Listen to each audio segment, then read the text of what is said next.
Dang.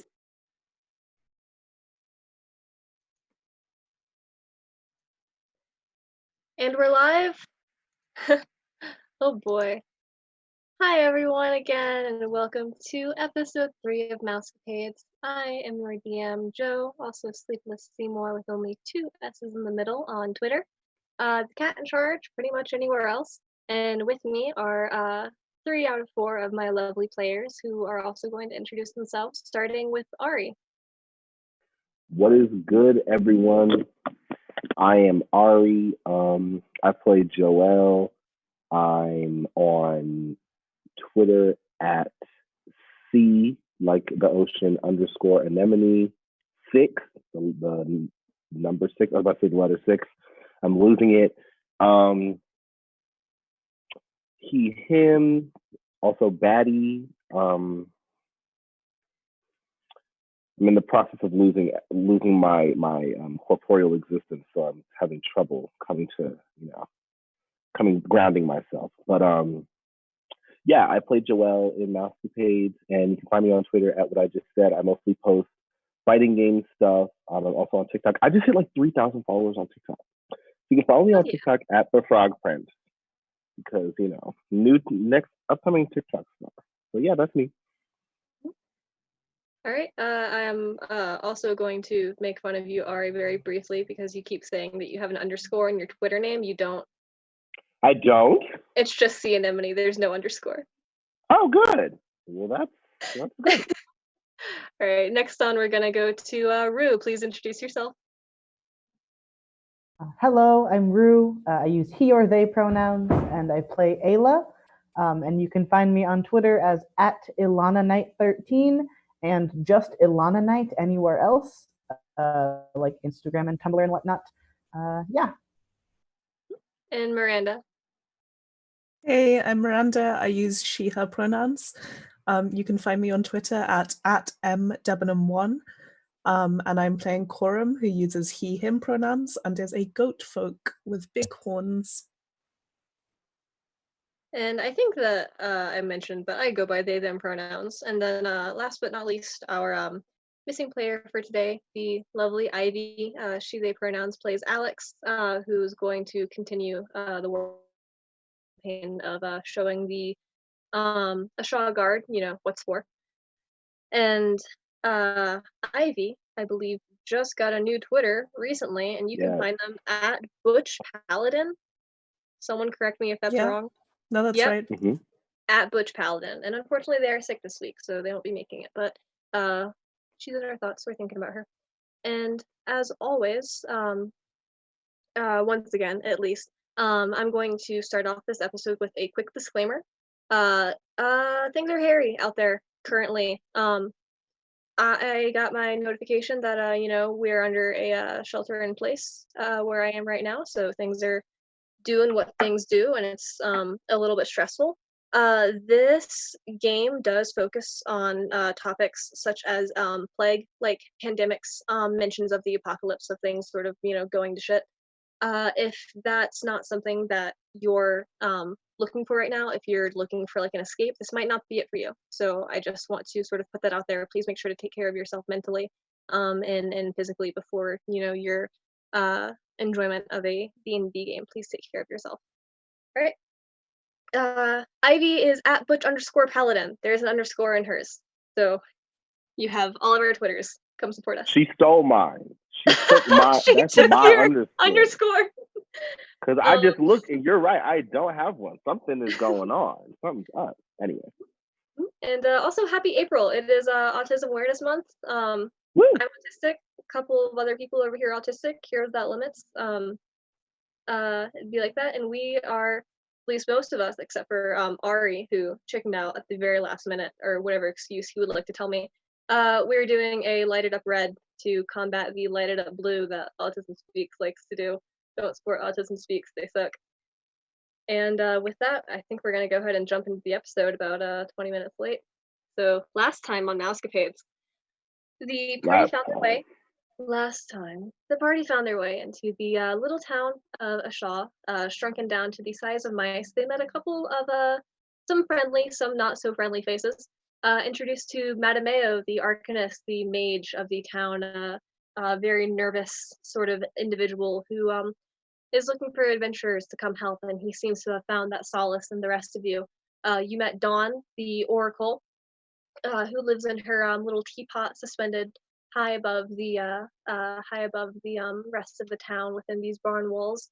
Who told you a little bit more about the portends some of the things that Ashaw may have to face in the upcoming days, however long it's going to take.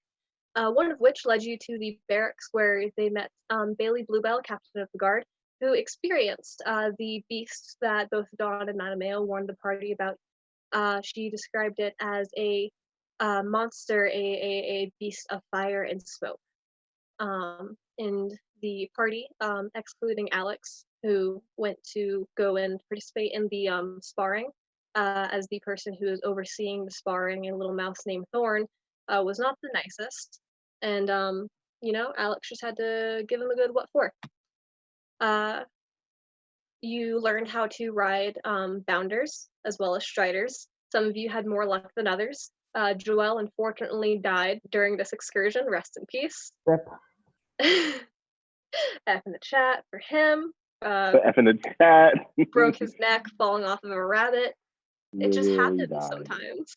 It does, and it's part of life. And the last thing that you discovered, after I'm pretty sure it's Ayla had the idea of getting more of a bird's eye view of the battlefield, you could call it, where you also found sort of a mysterious charred stalk of a plant that Joelle took to go talk to Dawn about. Upon getting a bird's eye view, riding up some squirrels to the top of the barn, you discovered that the ash in the grass where Bailey fought this beast, which she also lost her tail to and has quite the vendetta against. It was in the shape of a summoning circle, specifically of the aberration variety. And that's where we left off, and that is where we are picking up. And actually, we are going to move the camera a little bit over to Joelle as you are making your way through the streets of Ashaw. I would just like you to make, let's say, a survival check to navigate a town that you were unfamiliar with. Okay, let's hope. 18. 18, Yay. nice. It is, Dawn's teapot is pretty easy to spot, all things considered.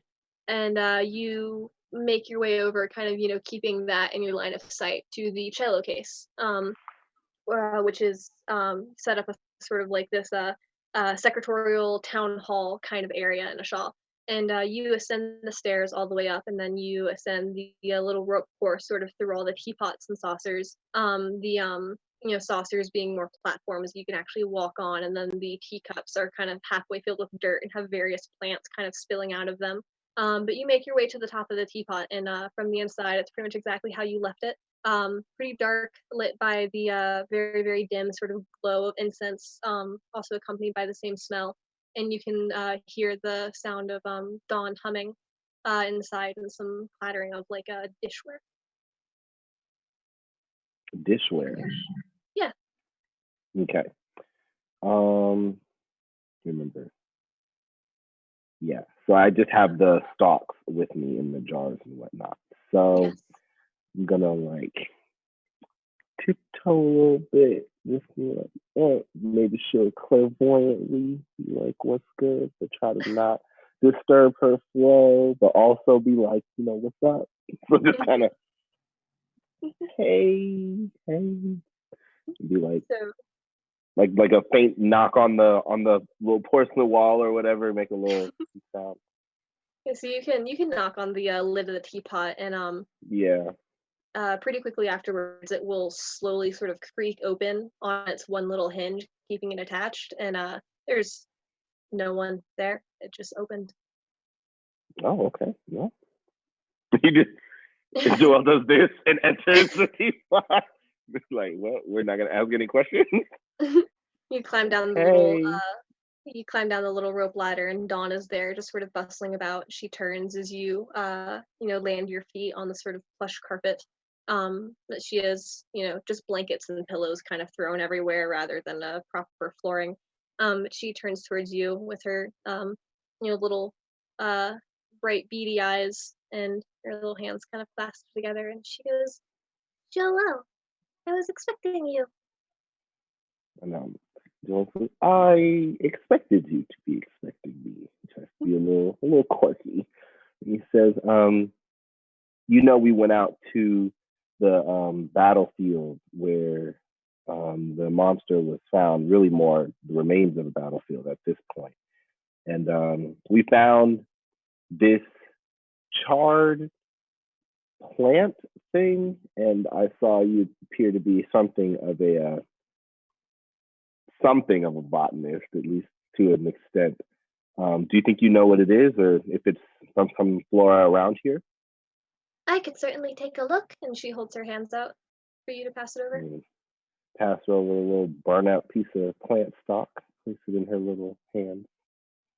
Yeah, and she sort of takes it over to an area that's a little bit better lit, and kind of pulls it in half almost, sort of get more to like the damp fibers on the inside. And she looks it over, and then she sort of goes over to some of the other plants hanging about inside the teapot, sort of on the walls, and is kind of comparing and contrasting. And she goes, "Well, it's certainly native to this area. Seems very similar to some of the other things that I have. I wish that there was more of it. Maybe if a flower or if a leaf survived, I could give a better answer as to what family of plant it belongs to. It definitely does seem to be something that could produce a flower from it, not simply a stalk. Um, and it seems to have been alive when it was burnt."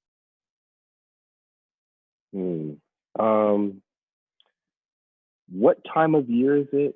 Out of character, it's I can't remember. It's autumn. It's about a week Okay. after the autumn equinox. I knew that. I was like, I feel like I know, but I can't remember. So there could have been some blooming flowers in that area. Can I roll to remember if there were blooming flowers there? Yeah, Remember, because I just you do felt just some like other a observance. straight wisdom or like a history if you want to wrap your memory. I got a 16. See, I told you I wasted all of my bad rolls the other day. I'm told I'm not doing that anymore. I got a 16 plus 3 is Nice. 19. So you do remember coming into Abershaw Acres that the sort of front kind of personal garden of the ranch was still kind of in bloom. A lot of crops that go to feed the family specifically. Behind the farmhouse itself, which is more in the area, sort of like where you are, where the actual like uh, proper fields of crops and stuff, the ones that they actually mass produce in order to sell it, um, those are pretty much empty since the harvest has already happened. So in the area that this battle took place, there was pretty much little to no plant life other than just the grass that kind of grew there naturally. You do also remember that primarily Abershaw is a honey producing farm. They have a lot of bees, and you already know bees are pollinators, and they would probably need flowers. And the place where the beehives are kept are a little bit farther away from the barn. They're closer to the house. Not a lot to intuit from that, but From what you know, sort of asking around about, leaving a shaw or leaving the barn, it's pretty rare. So the idea of like it being brought from the beehives this close to the barn, like it would involve like quite a bit of traveling at your current size. Right. Okay. Weird. Okay. And give me just a second. I'm gonna write a few notes for him. Yeah. Hmm. Okay. Which is far. I take out the phantom flowers that I have been dying to utilize, and I ask Dawn if, well, not I ask Dawn. Dawn, do Yes. you know about the ingredients required to make the tincture for invisibility out of phantom flowers? Because I have some here, and I feel that this could be useful for us. I've never heard of a phantom flower. Dang. Joelle takes out the phantom flowers that he bought a few days ago. Yesterday? It's been like a day. Woo! It's been like a day. Yesterday. I actually think Yesterday. it might have been like this morning. Yeah, I was about to say, it might have been the This same morning. Many Woo! years ago. Many years ago. Joelle takes that out and shows it to her, probably lays it out on a table or whatever, and tries to explain in his limited knowledge how these flowers can be used to produce a invisibility tincture. And Okay. there's a few more ingredients that are involved. She probably, just to see what she knows. Yeah, she definitely she listens very intently, and she looks interested at the idea of like an invisibility tincture. And after you're finished explaining, there's sort of a beat, and she goes, "Well, very similar to a potion, which is something that I've always quite been interested in. I believe I could maybe tinker around with it for a few days. I would estimate at most and see what I can make for you." Definitely, because I have a feeling we're going to be here for a while. And there's a lot going on that we'll need as many tools as possible for us. So if you could do that, that would be fantastic. Of course, your help is always appreciated. Anything that I can do to pay it back. And then he gives her, I can't, now I have to remember how many I have. Let me go look. Mm-hmm.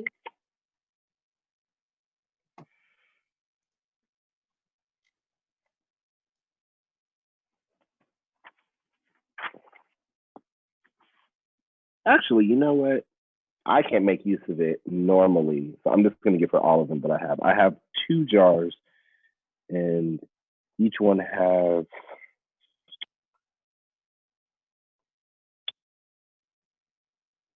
I didn't say how much each one has in it.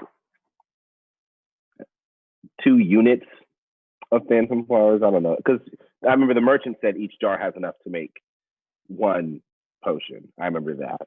Yeah, I think So she gave you enough bulbs to make like 2, just in case you like messed up the first mess one. up. Yep, I remember her saying that.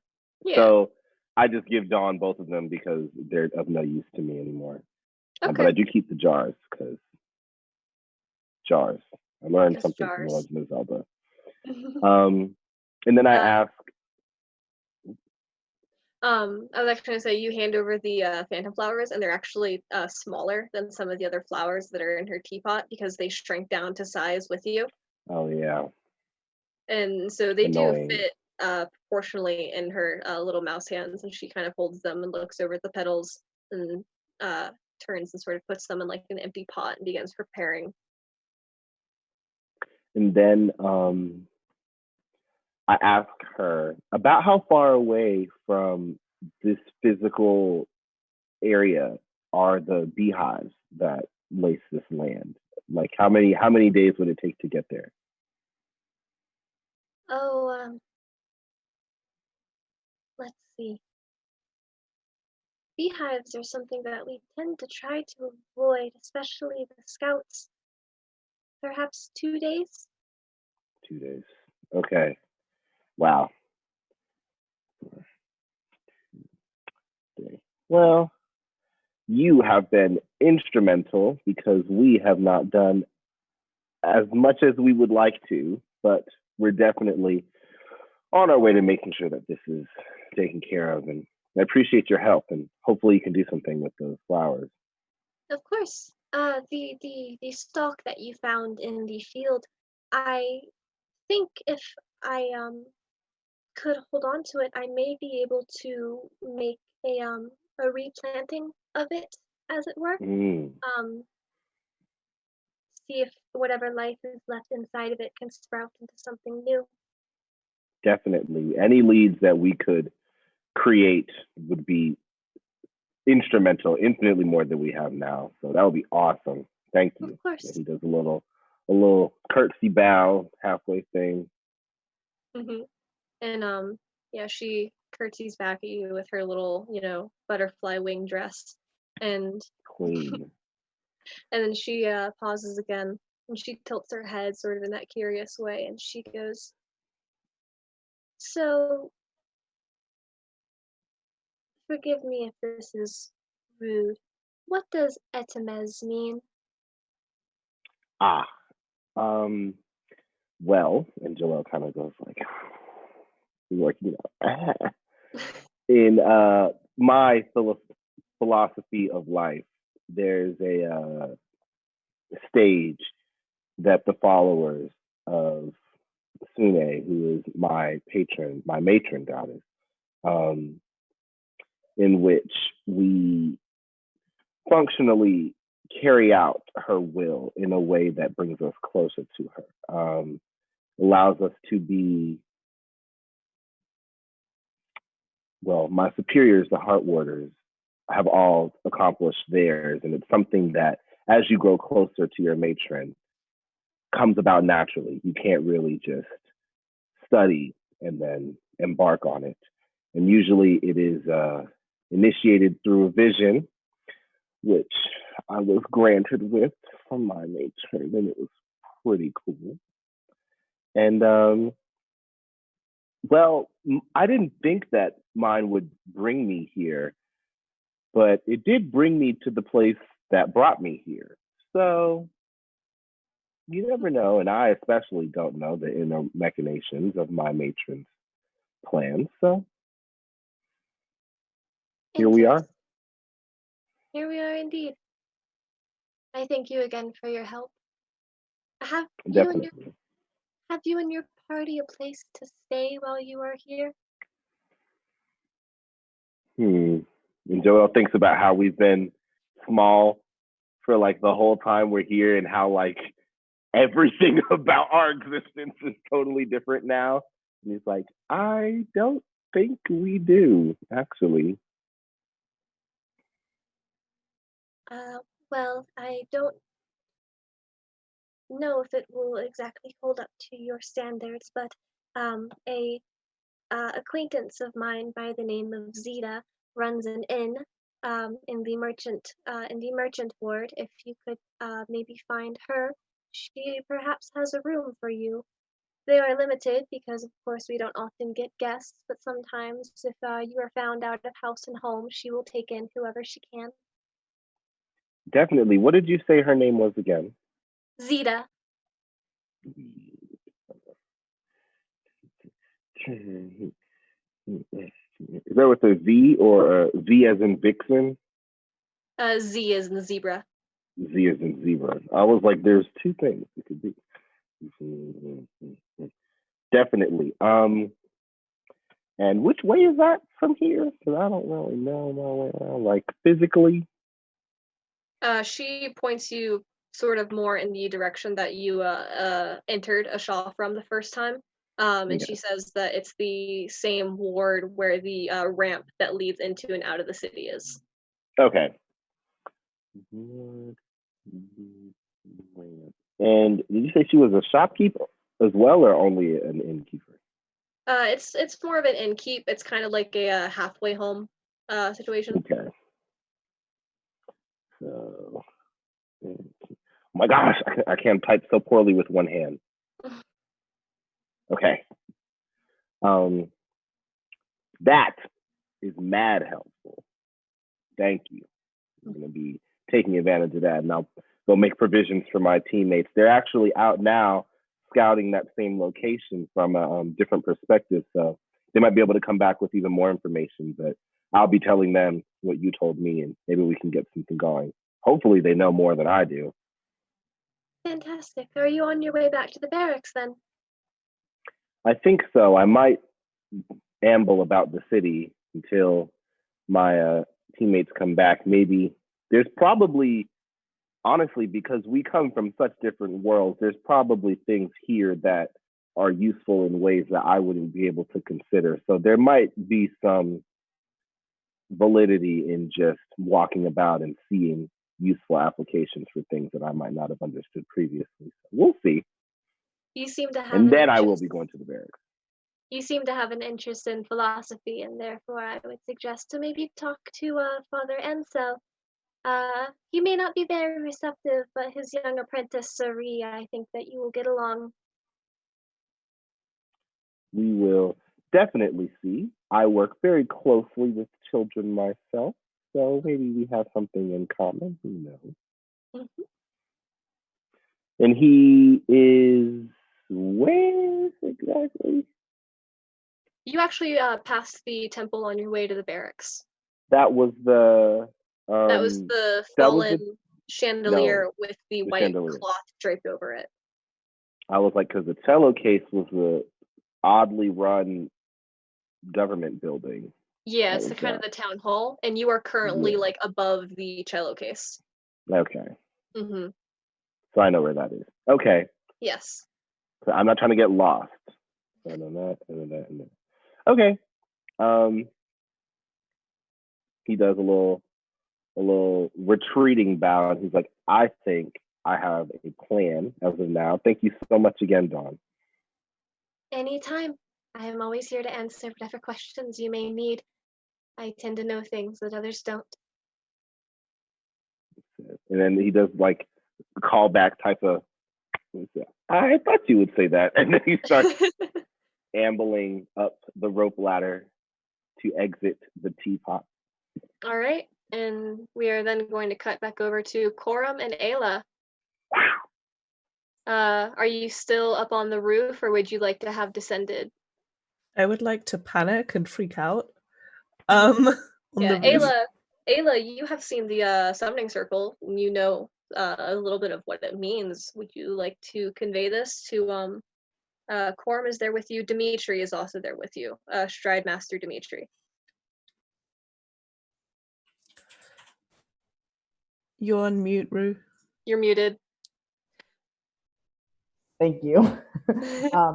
Ayla doesn't know all that much about magic aside from being able to kind of identify it. So yeah, the first thing they're going to do is sort of like turn and look at Coram and be like, "Do you know anything about summoning circles?" Enough to know that this isn't a good sign. I mean, everything will be fine. Don't worry. And then he messages Ayla like, everything is not fine. I'm panicking. That's like a demon summoning circle. I don't know what's happening here. Help. Ayla messages him back like, "Yeah, I think it's for an aberration, and I think that's bad the last time I checked what an aberration was.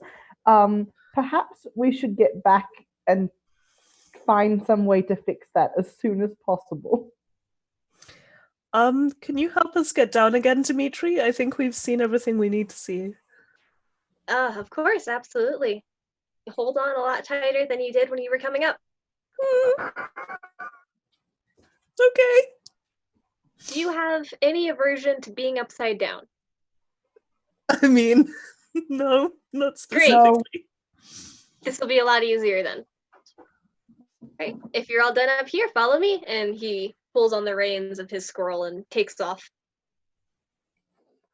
And very roller coaster-esque, I will ask both of you to make a dexterity check, or like a strength check if you want to hold on, because while descending the barn, roller coaster style, you do go completely vertical, upside down.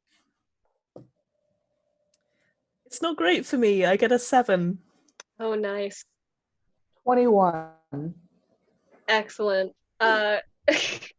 Coram, you kind of have a little bit of like what we call a Joelle moment, where your feet sort of like slip out Rest of the in stirrups. pieces. you fall 30 feet and evaporate. Um, your feet kind of like start to come out of the stirrups for a second, and you end up kind of like slipping off of like the leather of the reins, and you just kind of hold on to the fur of the squirrel instead, which is much shorter than the rabbit, and it's much more difficult to like hold on to. And you end up just kind of like sliding off the side of the saddle as it's descending the wall, but you're holding on just enough that you haven't fallen quite yet. But you are like not secure at all. Ayla, you've got it. You're fine. You're like a natural at squirrel riding, descending the wall of the barn. But unharmed, you do make it all the way down to the grassy floor again. Dimitri opens the little panel door, leading you back into the stable proper, and will take the reins from your striders and put them back into their pens. Do you do that? Are you all right? I think I might be sick. Hold on. No, I'm gonna be. It's okay. I'll be okay. Ayla just gently pats his back. Just maybe no more upside down for a while, please. Ideally. Dimitri's a little like off to the side, like tentatively like reaching for like a bucket hung on the wall. And he's like, it's not for everybody. I'll be fine, but thank you. Do you do that all the time? More or less. The barn, we don't do a whole lot, but trees, yeah. That's impressive. Most of the time, we're not holding on with our hands either. Excuse me? He sort of motions more over towards the kind of like a chest where he's gotten like some of the supplies kept, and he he picks up like just a bow with like no string in it or anything. Looks like it's kind of like been in repair for some time, and he goes, Striders or the archers? Oh goodness. He goes, you can't have a good ranged group if you don't have something to get you the range that you need. Of course. Please pass my compliments to everyone who does that. I'm sure they'll all appreciate it. That's a lot of skill that I don't possess. Hey, you look like you could turn a cartwheel on that thing. I can do cartwheels almost anywhere. Exactly. Cartwheel. Whereas for me, I try and cartwheel and the horns get stuck on the floor. It's very inconvenient. I think if either of you had a chance to join the guard, I think you, Corum, you'd make a good quill.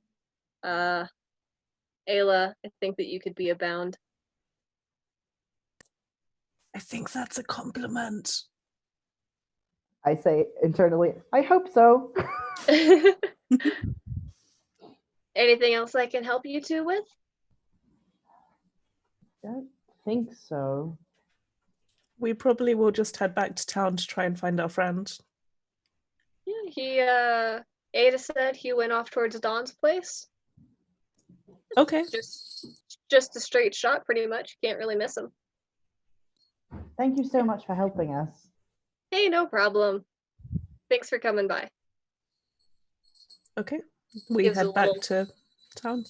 Yeah, he gives a little goodbye salute. Joelle, which direction are you headed in right now? You're muted. First, thank you. To avoid dumbness, this is the kind of stuff that I do. So Joelle will do it as well. He's gonna just go towards the barracks area, which is near the entrance, and kind of just like go as slowly as possible so he can like see the entrance and know if they enter, like see them before they go somewhere. The entrance of the barracks or the entrance to a shaw? The entrance to a shaw, and be like, go towards the barracks, but like be aware of the entrance to a shaw so they don't just pass each other.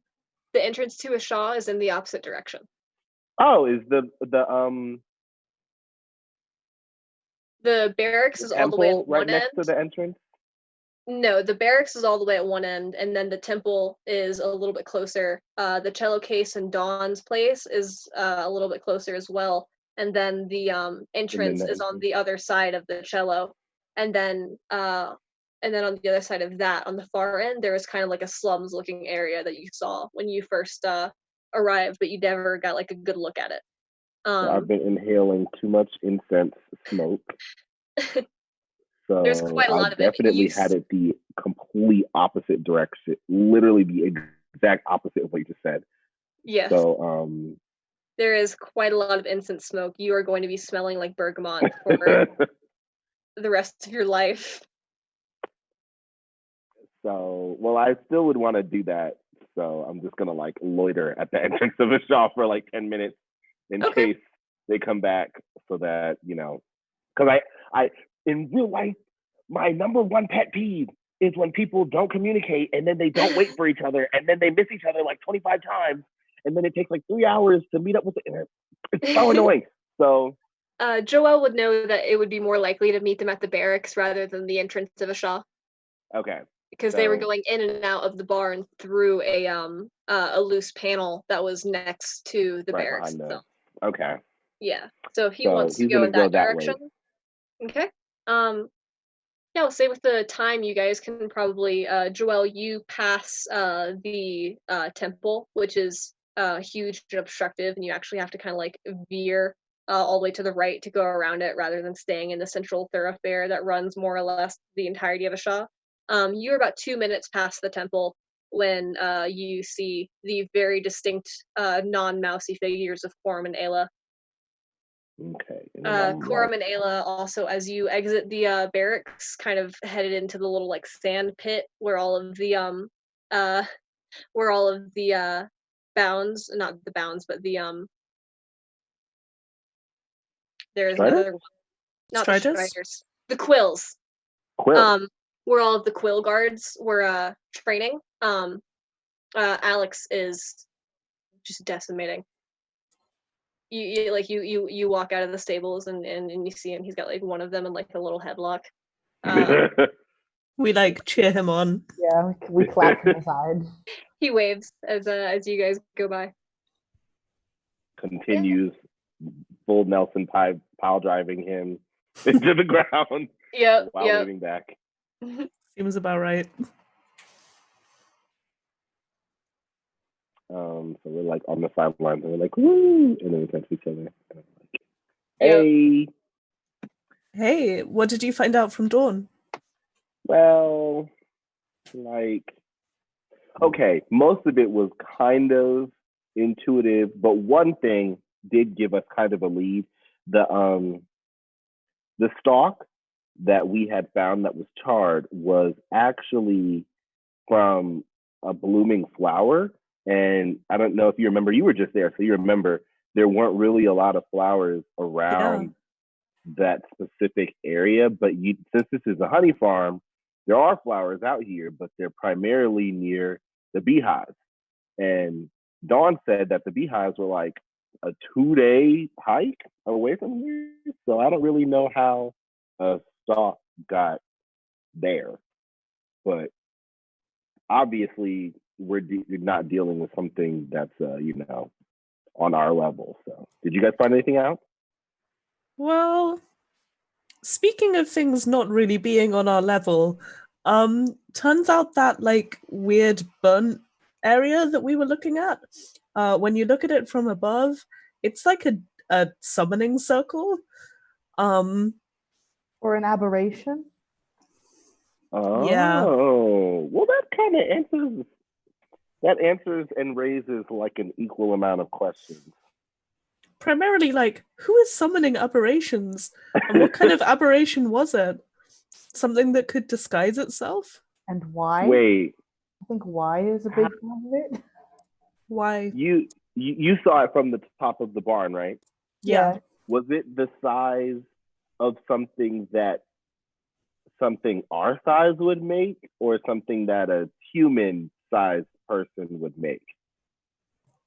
Something our size, I think. So looked less deliberately placed because it was made from like ash and more like it was left behind. Someone got interrupted, maybe? Maybe that's what happened?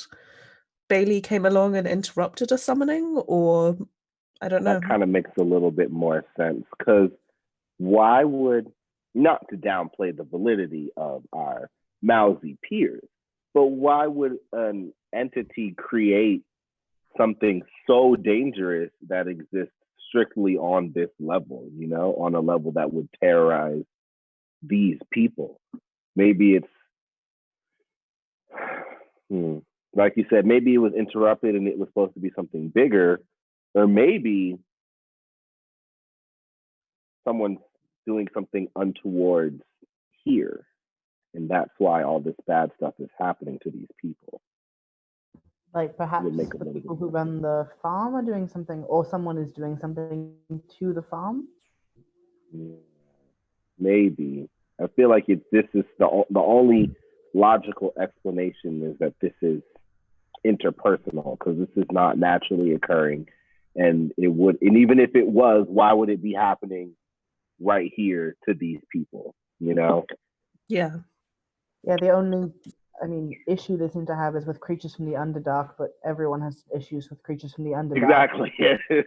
Exactly. Maybe. I mean, no offense, Ayla. No offense. Oh no, it's fine. My family left the Underdark when I was too young to remember it, so I assume they also have issues with the Underdark.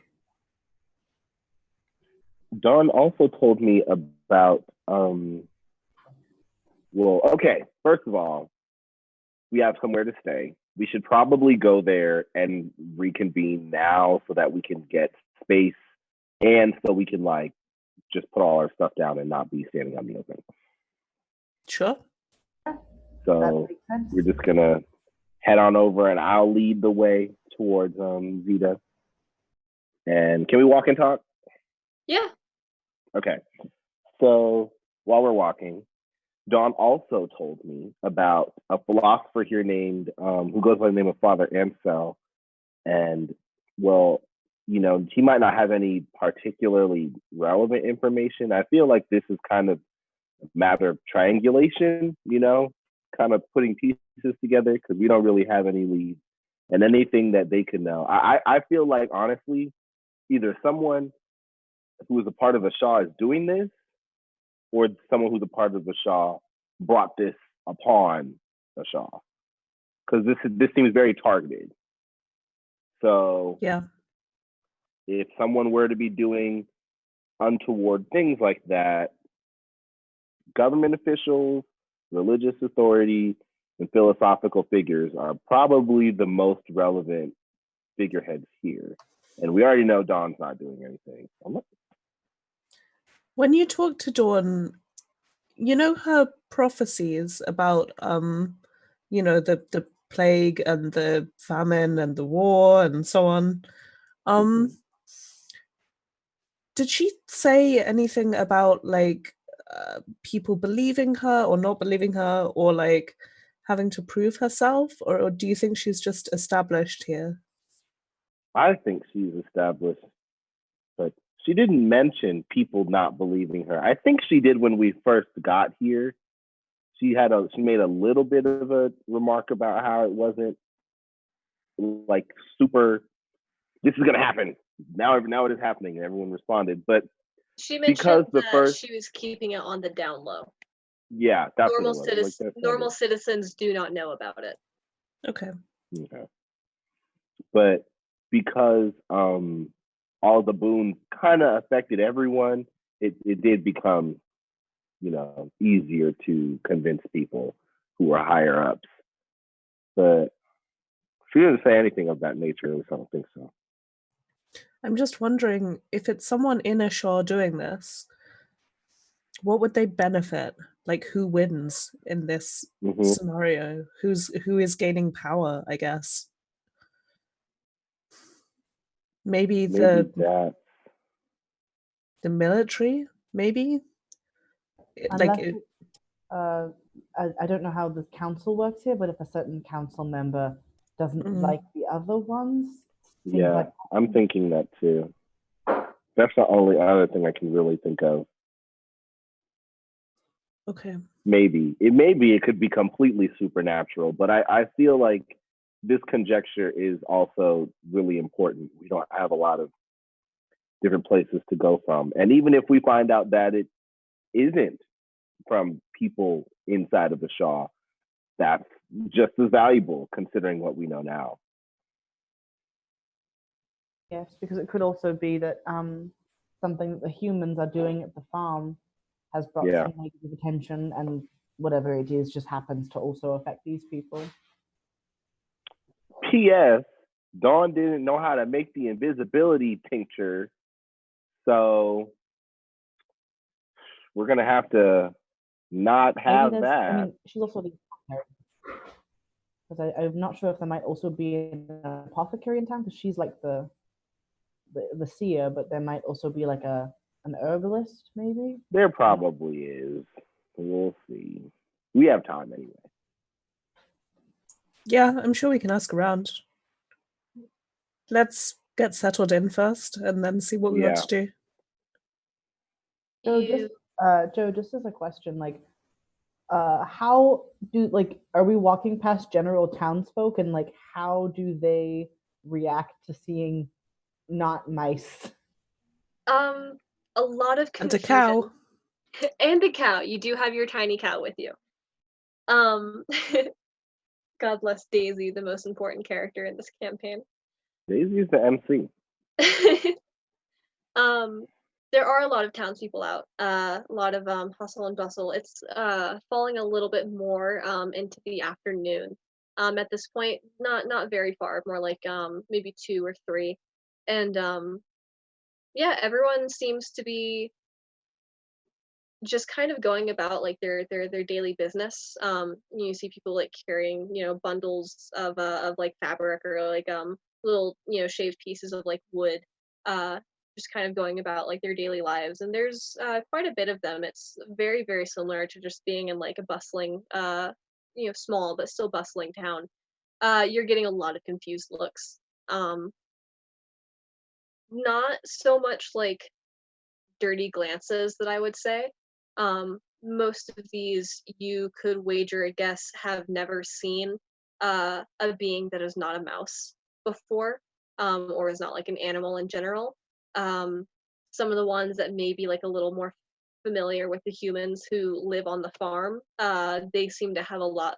Well, of course, like you wouldn't know for sure because you can't see into their head, but you think some of the ones who look a little more defensive and hostile, more like scared, I would say, look like the ones who would venture out more, a little like hardier, kind of adult or elder sort of age. There's a lot of like little tiny mouse children who are still trying to come up and pet Daisy, or just sort of like. I am still allowing them. They're their respective parents pretty much steer them away very quickly. You have quite like a birth sort of around you. You are very distinctly like not being like approached to be spoken to, which you can probably notice walking through the couple of times that you have now, is that like I know Ari would be familiar with it. I don't know about the rest of you, but that Southern hospitality thing where you bump into someone that you went to high school with in Walmart and you have to have an hour-long conversation because it's polite. There's a lot of that going on here. You've passed by a couple of people being like, "Oh my gosh, like Barry, I haven't seen you in forever," and it's like, Maleficent, how's the wife and kids? What's up? There's a lot of that going on. Clear strangers talking to each other just because they're next to each other. No one's talking to you. It's like we're British. It's like we're in California. Okay, well, let's go see our hopefully new friend, Sita. You make your way down to what has been described to you now as the market ward, which is sort of a combination of sort of smaller business-like shops with like a house built onto like the sort of second story of it. And do you ask for directions, or do you just try to find it? Ari, you're on mute. I literally muted myself when I unmuted myself. I tried to find it first because I think I know where it is. Okay, make an intelligence check. Actually, no. Make a perception check. Perception check.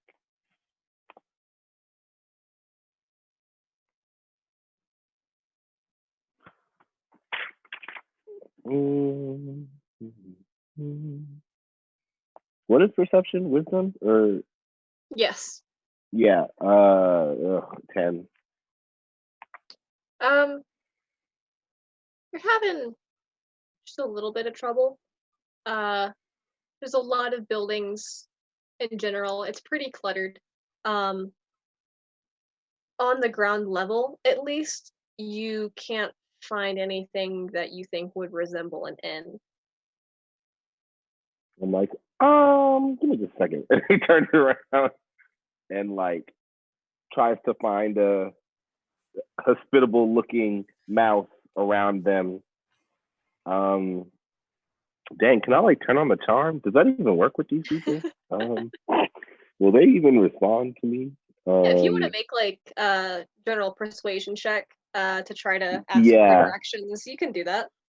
I'm gonna do general persuasion to like just look approachable and normal as I try to come up to these people.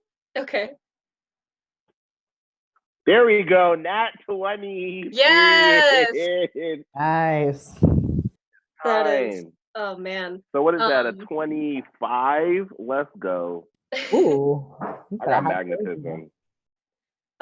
You actually don't even really have to like go out of your way to look for help. You step away from your group and look around, briefly confused, and you just sort of feel like a little tap on your shoulder, and you turn around and you see there's just sort of like a little brown and white speckled a little mouse wearing like a wicker sun hat and like a blue gingham dress, and she's holding like a little basket in her hands, and she goes, excuse me, dear, can I help you? You seem lost. Yes, actually. Thank you. Do you know where, or can you direct me to the inn, Zita's Inn? Oh, of course. Well, it is. And she sort of starts to like look up towards the wall that you're standing near, where the buildings kind of begin to like climb up the wall, and there's sort of like, you know, nets and pulleys and little bridges and ramps that you kind of have to climb and go up. And she looks up and she goes, well, it is above the blacksmith. Looks in a different sort of direction, and then her little eyes light up, and she points, and she goes, oh yes, that direction, a bit closer to the woodcutter. You'll have to climb quite a bit. I see. That explains a little bit. Why is everything up and down? And then he turns to can Corum and Ayla hear this? Yeah. Okay. So he turns to Corum and kind of like, maybe we should go back to the stables right quick. I don't think cows can climb ladders. I don't know if that's gonna. And if they can, they definitely can't climb down ladders. So, thank you, random lady. Your hat is really cute. Wait, cute hat lady. Sorry, I'm Corum. Do you know anywhere where I could stable my cow? This is a cow. It's very lovely looking. There's always the stables. We tend to not have very many animals in a shop. Okay. Are there stables nearby? You just left the stables. That's with the Striders and whatnot. Yeah, they're by the barracks. They're not nearby. So we'll just go back there. Yeah, the whole opposite side of town. Daisy is the main character, be nice. Be nice to her. No, that's on me for not knowing this town's layout, TBH. You actually notice that pretty close to where you guys are, more so directly across from the ramp that leads into and out of the Shaw, there is the grandfather clock up against the wall where Madame Mayo told you that he Oh. resides. Oh, we can leave Daisy with Matameo. That would be That fine. makes sense. We'll see about that. Let's go over there. Yeah, Yeah. there's probably enough space in a big clock for a cow. Yeah, she's only very, very tiny at this point. She does only come up to like, about your waist, Corum, her head. I swear, every time you describe her, she gets smaller. She's a young cow. She's like, Baby cow. she's I'm gonna have like a newborn calf by the end of this. she's not an Yeah. adult cow. She's not big at all. She's a little kind of yellow butterscotch looking like Hereford. I'm in love with her. And now she's this big. She's small. little. Okay, I let's take shake, the tiny cow. Sun Hat Lady's hand, and I'm like, "Thank you, Sun Hat Lady." Yeah, thank you. She goes, You may call me Bobbin. It's good to meet you. Good to meet you too, Bobbin. Do I still have my cookies? No, dang it, they're in Alex's bag. Ugh. Wait, do I have the Danishes though? I'll say yeah.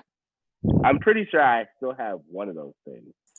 So I think we kept the cookies because the Danishes would go bad if we didn't, but the Yeah. cookies wouldn't. So I think you have the like 40 cookies. You are Yeah, absolutely that's right. correct. Because the Danishes are in that bag so they can be in hammer space and Yeah. just nothing happens to them. Yeah, and the cookies are So- made in that kind of medieval hardtack sort of way, Yep. where they last So I asked forever. her if she wants a cookie. And I open my little, we're going to pretend I also have a picnic basket this whole time. And I open my picnic basket and I'm like, and we're like matching old Sunday church ladies right now. She kind of like puts like one of her little paws like sort of over her heart, and then she opens up her own picnic basket and she's got like a little tiny like loaf of bread. We stand. We see each other. We see each other. And you guys can trade your baked goods, and she sort of like pinches your cheek, and she's Oh my like, gosh. bless your heart so much. Robin is queen. We literally stand so hard. Okay. You have met the kindest little grandmother mouse. You've been adopted now. Congratulations. We're adopted. Now you are my grandmother. Okay. We bounce and go to see Madame Mayo in his clock now. Mm-hmm. All right. Make your way over easily enough to the grandfather clock. Similar to the cello case and Dawn's residence, it is impossible to not see. It is very tall and singular amongst all of these, tiny little scattered about buildings. So you make your way over to the grandfather clock. It is a very classic. There's the whole glass sort of door at the very, very front. The pendulum inside of it is not working. You look up and you can see on the face of it that the hour hand is actually missing. So it is a completely non-functioning clock. Very, very old and kind of a prototype in make. Clocks aren't even really something that you guys are too familiar with. It's something that like really rich people get to have.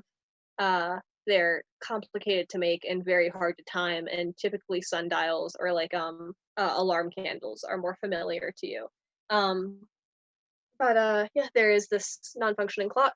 There is in the glass door at the base on there's two sides of it, either side of the pendulum. There's just like a little square carved very, very neatly out of the glass for you to walk in and out of.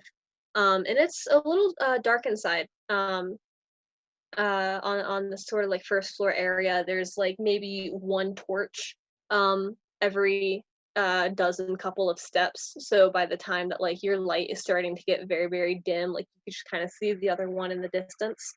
And do you just stay sort of like on the first area, kind of like right inside I guess, lobby, or do you want to go seek out Madame Ao? Corum probably stands there in the lobby, and not seeing any kind of door knocker or doorbell, I assume.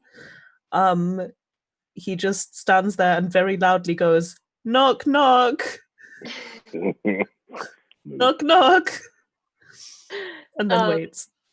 There's a long pause, and then very, very distantly and high above you, you hear, I'm on my way. And you guys wait for like maybe a solid minute until you start to hear the little padded footsteps of something coming down a staircase. And then you are met with lantern light down this sort of curve U-shaped hallway. Essentially, this entire building is U-shaped in order to make room for the pendulum in the middle of it. And you see the lantern light as Madame Ao, wearing his little red robe and his little kind of slouchy point of a hat, comes up to you, and he's got his walking stick in the other hand, and his little pink eyes sort of brighten a little bit when they fall on you. He goes, "Oh, adventurers, welcome back." Oh, hey, Madame Ao. We're still questing, trying to find out the answer about the beast. But I was wondering if you could do me a favor. We have to go up, and I don't think Daisy is very good with up. Might you be able to look after her for a little bit? You can see he's kind of like looking around at your group, trying to. He doesn't know which one of you is Daisy, and you can see a little bit of the panic in his eyes. And Daisy's the cow. Yeah. That's a cow. His eyes kind of fall on the cow, and he nods very, very slowly. She eats like grass or grain, if you have anything like that. And she's very good, I promise. And I can come back and help with her in the morning or something. Yes, Please. well, there is certainly space for her here. Of course, she can stay. Thank you. It is a small thing that I can do in return for your group saving our town. No pressure. Okay. And Joel is like kind of like leans over like, should we tell him about the like demonic summoning? It's like, You do have a moment to kind of like whisper amongst yourselves. He sort of, takes Daisy's like lead and kind of starts like pats her fur.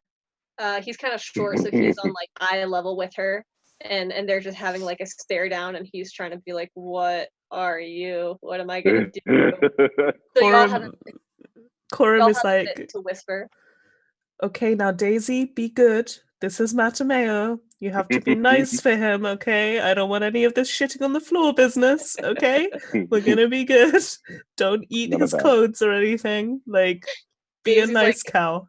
Daisy's like already like chewing on his sleeve.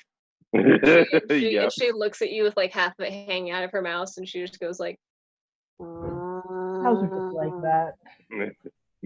Corum is just like, I cannot control this cow. Whatever. Daisy said, "F you." Daisy said, "I do not care." Daisy said, "I do what I want."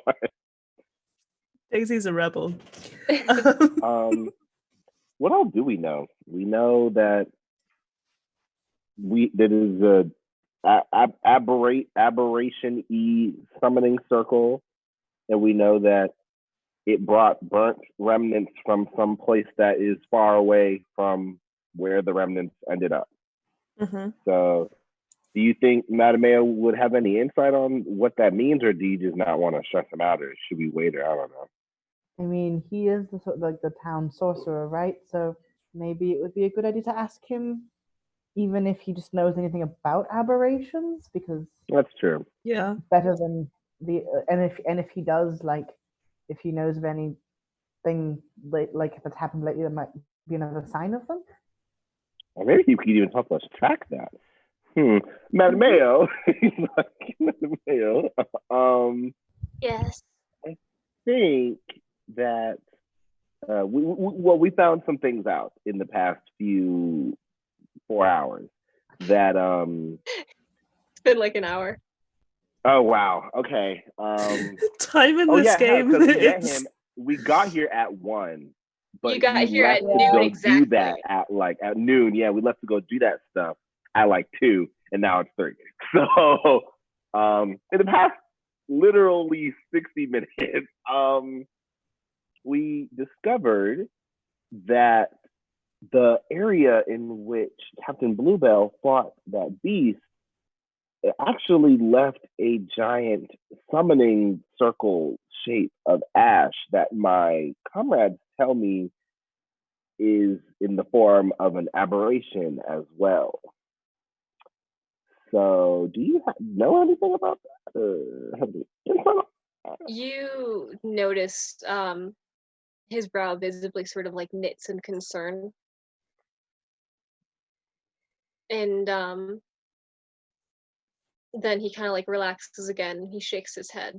And he goes, no, can't say that I do. there isn't anyone. Um, Can I make an insight check? You can't. me too. Me three. too. Because that was sketchy. Oh my goodness. 15. And insight is what? Wisdom. I got a 20. I'm on an Rue, what'd you get? 14. Okay. Miranda? 19. Ari? 20. He rolled a 2. He's lying. Hmm. Can we tell if he's like scared lying or like trying to protect someone lying? Trying to protect someone lying. Mm. I mean, Okay. Okay. First, okay, I'm gonna say this statement, but I want to deliver it with charisma. So like with persuasive energy. And so it Okay. is both a logical statement and a pathos-based statement.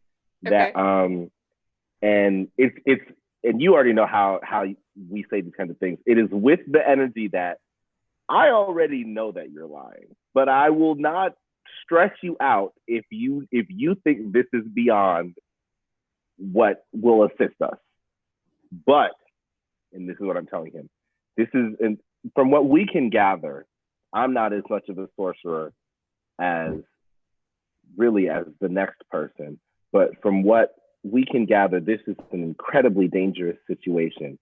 And if there is anything you know or anyone that you know that could assist us in finding this or finding out where it's from or even tracking where it's from, that could really help save a lot of lives and a lot of individual pain and suffering. I don't know if we can do this, but if you know anything that could help us, and he leans in on anything like, bitch, I know what you're doing, don't play with me. Anything you could do to help us, that would be greatly. And I know sometimes magic can get out of control. I mean, when I was like 6, I set my kitchen on fire. That wasn't great. I got in trouble, but it happens. You can make spells that you don't really mean to do. And if that had maybe happened with someone, we would just want to chat to them. Sort of kind of tapping his little paws together, and he looks down and away. And then he goes, some time ago, I had an apprentice of my own.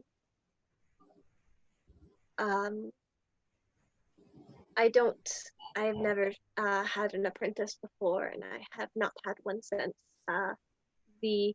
The very concept of an arcane level of magic, I do not believe is something that is allowed for beings of our size. The fact that myself can handle it is something that I am still unsure of why exactly, but I thought that I saw potential in this one.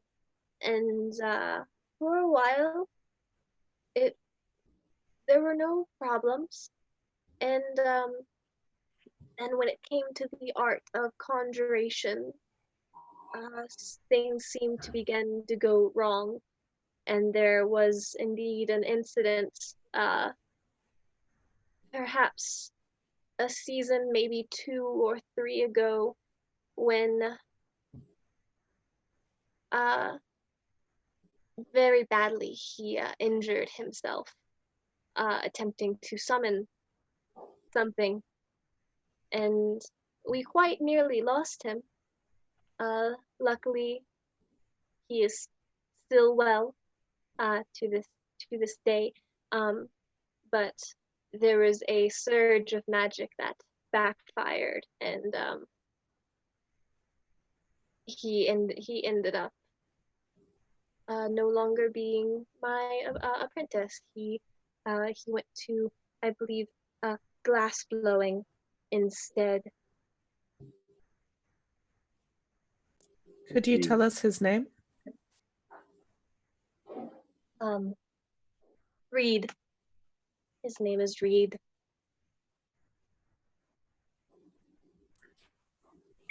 And he still works at the glass blows? Yes.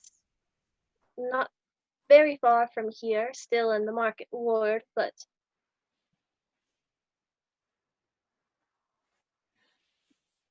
I see. Perhaps, do you think he'd be willing to speak to us? perhaps. I don't know how much information you would be able to get out of him. If he doesn't provide very much, I can answer what I can, but also, Father Ansel was present during his recovery, as was our seer Dawn. She is actually the one who managed to save his life when our clerics could not. She seems very I wise. see. I taught her almost everything that she knows.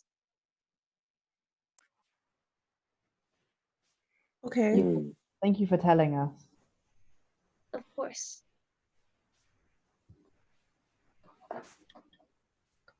Okay. Well, we're gonna go and hopefully stay with a friend of Dawn's. What was the name again, Joelle? Zeta, I believe. But it is midday, question mark, just about. And Pretty much. while we do have time to convene with Zeta, there's definitely still a good deal of information out here for us to collect.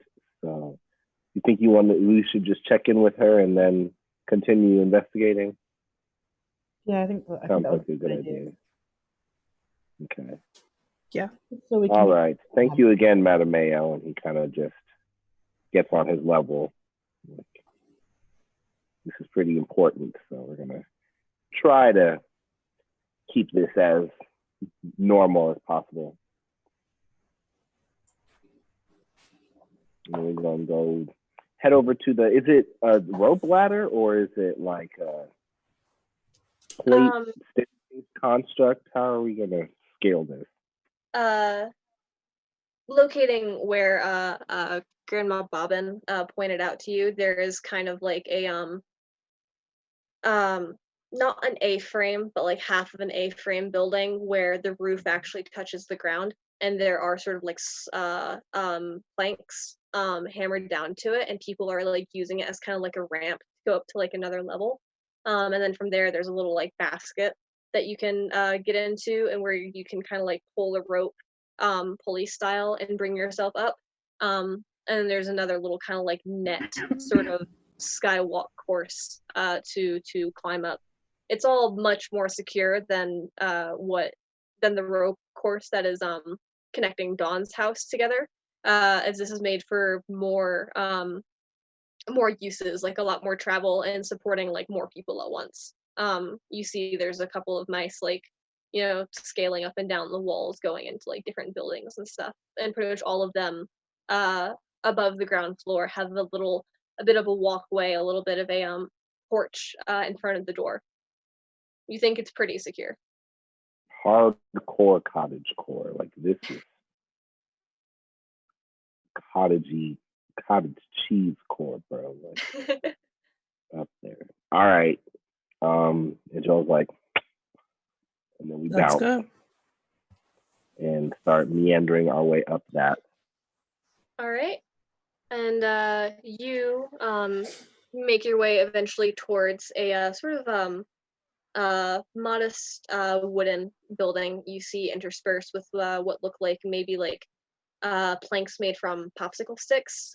You see some of them are sort of like dyed a little bit red or a little bit blue, as though they once had like an actual like popsicle on them.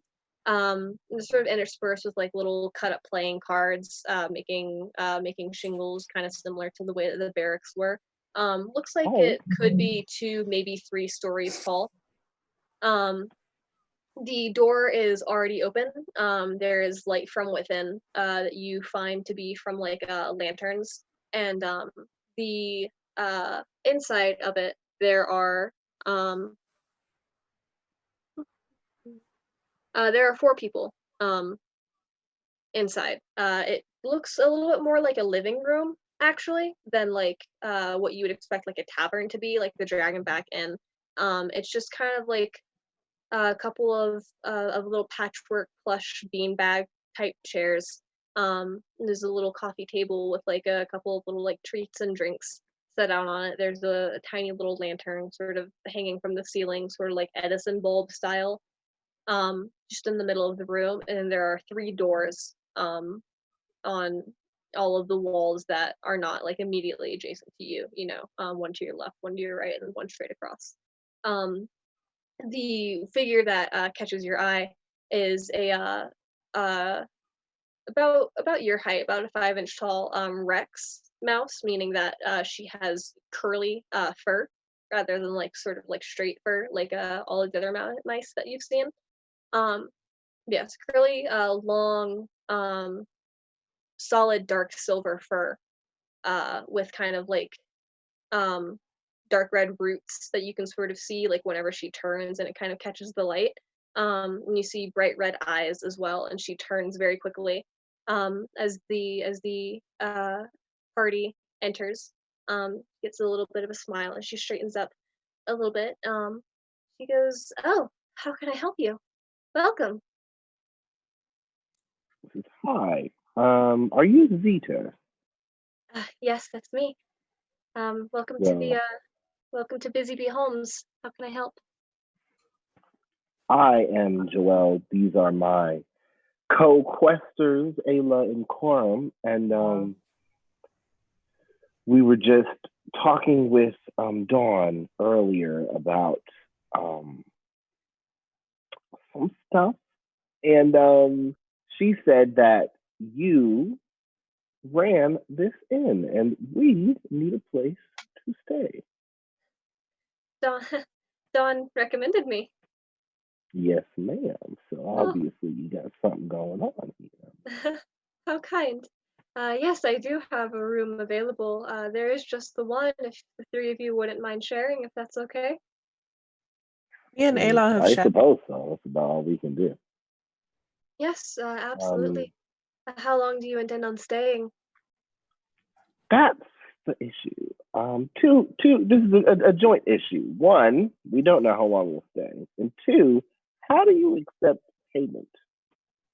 Typically for the people who stay here, you can either pay a few hay pennies per night, or doing some work just around the town. Is payment enough? Let's see. He turns to the group like, okay, guys. We can pay that, right? Yeah. I mean, I don't know how many hay pennies are in a gold. A lot, I think. I think it's a lot. I hope so. Although I don't know if it's the same currency system. I don't know if they use gold and silver. I mean, but even if they don't, I wouldn't mind doing some things around town. I mean, I have not a lot of skills with tools, but I can use knives.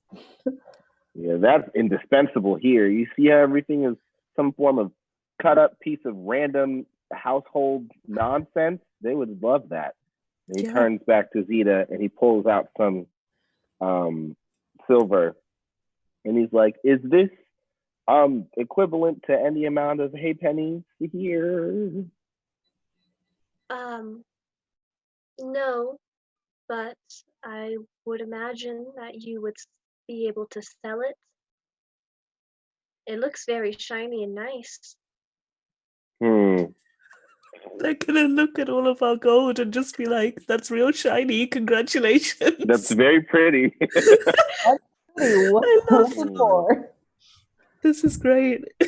I feared this. Have you spoken to one of our smiths yet? Oh, They'll want that. They'll want a lot of that. Okay. How many good deeds do we have to do to stay here? Because I already have like 3 in mind. If you would be able to do just an errand per day, that would be enough. I don't Excellent. Of I course. don't require very much in exchange. Everyone deserves a place to stay. I'm real good at So- mending things, if that's helpful. Anything you got broken, I can fix it. Absolutely, we will I'm good with more my than likely hands. have something. We'll see. We'll do an errand for the first night, and the subsequent nights, hopefully, we'll have something a little more tangible for you. But in either case, we'll definitely be able to assist you. So let's get situated in this room because we have a lot of stuff to do. Okay, and she will lead you through the door directly across from the front door, and it leads up into a staircase, more like a stairwell. And you go up to the second floor, very sort of squat ceilings, despite having 3 stories. It's still a little smaller of a building. And you are taken to a rather cramped room. Joelle, it actually reminds you quite a bit of like your quarters back at the Temple of Joy, Theater of Joy. Except instead of you having all of the space to yourself, there are 4 like straw mats in each one of the corners, and there are also 2 dressers on either side of the wall, and then there looks to be like it's supposed to be a mirror, but it's kind of just a very very shiny piece of like glass with like a plate of silver behind it. So it's more like trying to catch your reflection in like a still lake, but it gets the job done. And then there's just a couple of like tiny little candles and sconces along the wall. Zeta goes over to one of the dressers and opens up the top drawer, and she takes out a couple of comforters and puts the folded comforters on 3 of the straw mats on the floor, and then turn towards you. And she says, "We serve breakfast every morning as well as dinner every night. If you would like to stay for food, you can. If not, there is no obligation."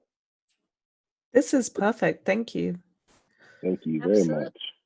Absolutely. Anything else you need help with, I'm always here. Oh, Definitely. do you know the way to the glass blower?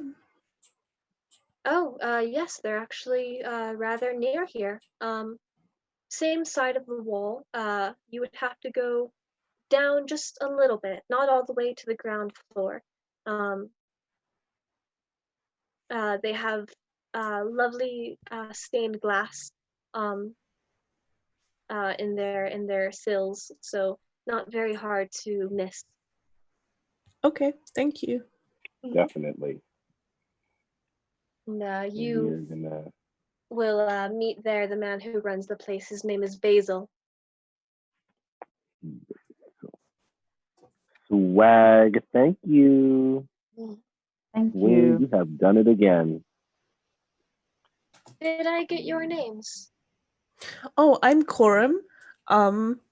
I'm Ayla. I'm Joel. Nice to meet you. Very nice to meet all of you as well. Very Oh, interesting. we have a friend called Alex too. He's fighting people for fun right now, but he might come by later if he could have the spare mat. Uh, of course. I believe he'll fit in very well here. Definitely. All right, I guess we'll get. Oh, what is the first errand that you would want us to do around here? Oh, well, if you would like to take your very nice shiny piece of metal over to the smith and perhaps see what he could do with it, I will say then that your first errand is getting to know your new neighbors. Okay.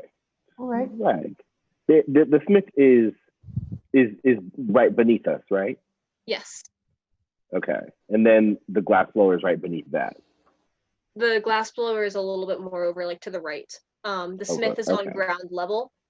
The glass blower Okay. is a little bit above ground level, and then the halfway house where you are now is pretty much like 3/4 of the way up the wall. Okay. Where are we going first? You two. Probably straight to the blacksmith because it's easiest. Okay. Let's do that, and then we'll go to the glass blower because that is probably be a little bit of a thing. Mm-hmm. Mm-hmm. Yeah. Again, Zeta, and then we make our way down. All right, and this is a good place to take our break right now. We're running about 10 minutes behind when we usually take our break, but it's all good. So in let's say 15 minutes, we will reconvene. And until then, take care of yourselves. Get some food, get a snack, go to the bathroom, and we'll see you in 15. Bye, Yeah. guys.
And welcome back, everybody, to episode 3 of Mousecapades. All right, now that we are back from break, I believe you guys are on your way to the smithy. Yeah. Yes. Smithy. Yeah, having just left Zeta,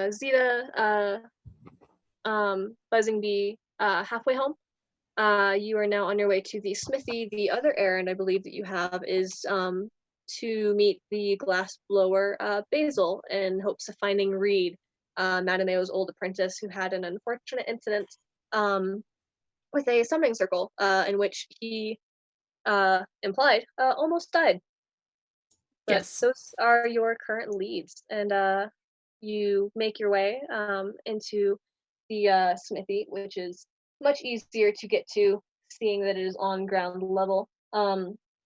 It is a short, sort of squat kind of building, and it's a lot wider than most of the rest of the ones here, given that in addition to housing the sort of storage and market, marketable more area, where all of like, the things that are made here are put up for display and sale. There's also the forge itself, which is rather contained, and doesn't sort of give like the same, I would say, amount of like blistering heat that like a normal blacksmith's would. Um, but there is a little sort of like open air forge that you can see as you kind of pass by, that's just kind of blocked with fence and a sort of like low slanted roof. The forge, there is currently two kind of smaller mouse figures there. You imagine them to be sort of like older children, maybe in like the teenager kind of range. Um, One of them is clearly helping the other one sort of kind of like hammer like a small knife or something. And you pass by that area and you go into the front door, where up on the walls you find there are just little tools that you would kind of find at like a normal tool shop. There's little hammers. There's little wrenches, sort of crudely made, but very workable regardless. Um, and there is a little counter where sort of broad-shouldered, um, very sort of pale, kind of champagne-colored mouse is standing with his back to you. Excuse me, sir. And turns around and his eyes sort of widen at the sight of your little motley crew, and he's like, "Yeah, sorry. How can I help?" Zeta said that if we came here, you might be interested in buying some of our goods. That's she's very nice whenever she tells the newcomers stuff like that. Well, I guess I'm getting ahead of myself. What do you have? What do you have? Show him, Joel. And I'm going to just take out some of the silver and just be like, We don't Is have hay pennies because we don't use them where we're from, but we have these. His eyes actually widen quite a bit, and he goes, "Oh, well, was expecting something actually a little bit less quality. Excellent. This is fantastic. How many of these do you have? How many are you willing to sell?" I have 55 of them, silver coins. We also have gold. Do you like gold?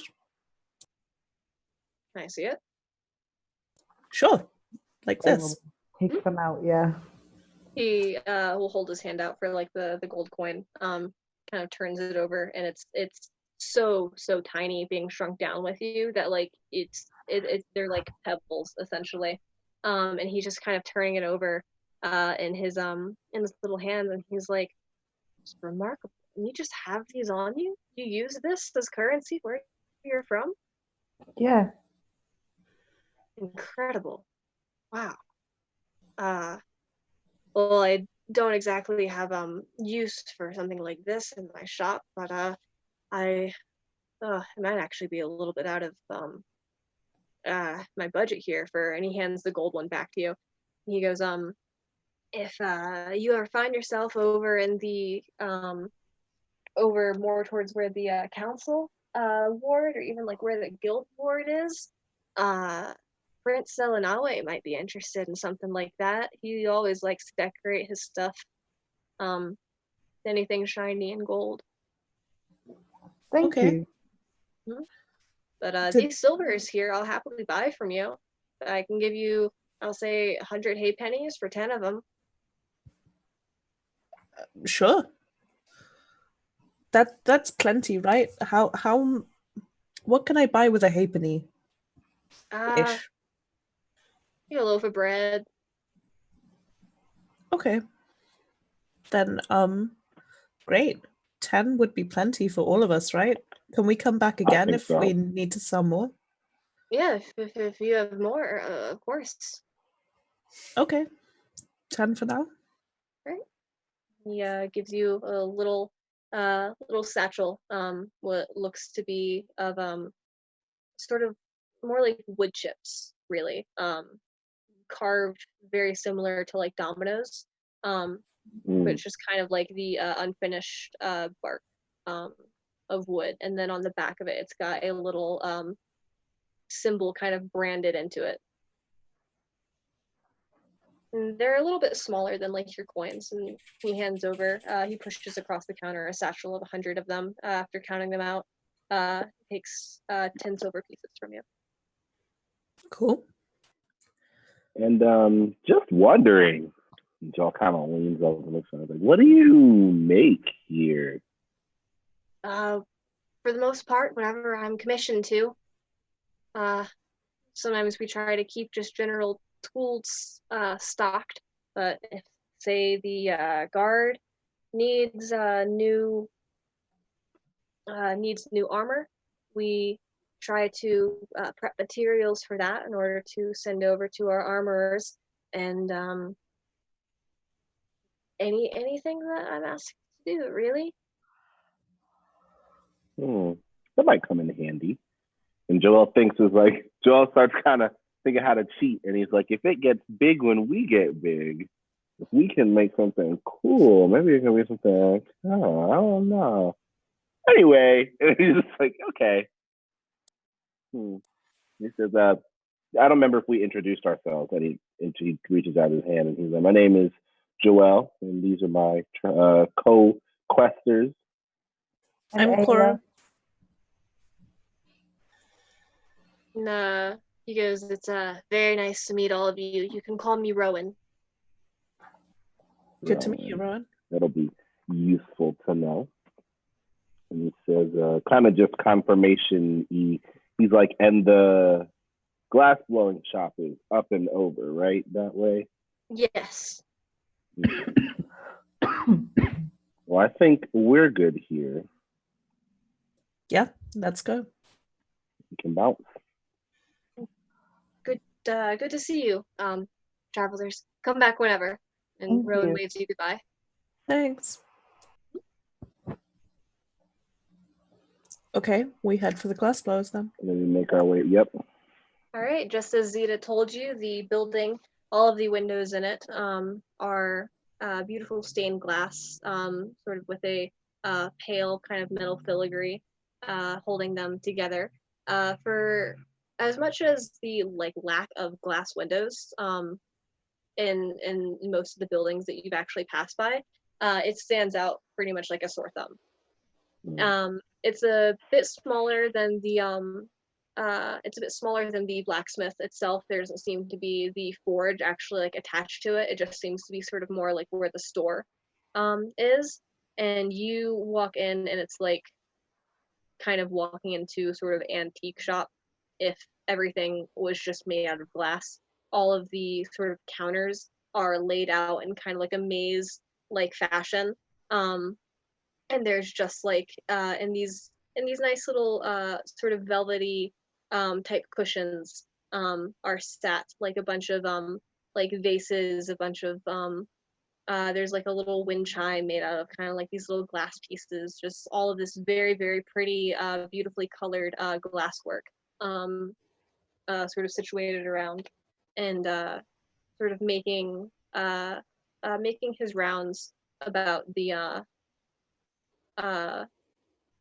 little counters and tables and stuff is a shorter mouse with sort of solid like fawn fur, kind of ticked with a little bit of like reddish brown. And he turns to you and kind of smooths his paws down on his apron. You can see there's a couple of like darker sort of soot marks. Looks at you and he puts his little hands together and he goes, "Oh, welcome, welcome."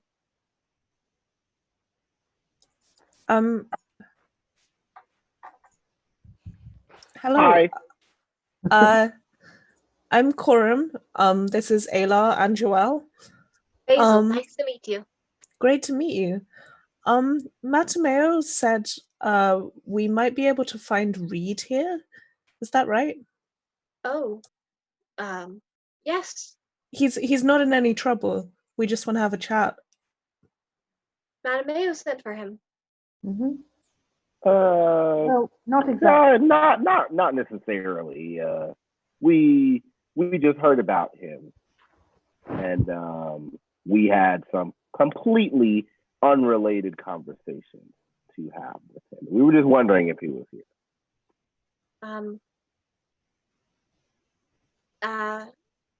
He's Reed. He's out on an errand right now. Actually, he's not in the house.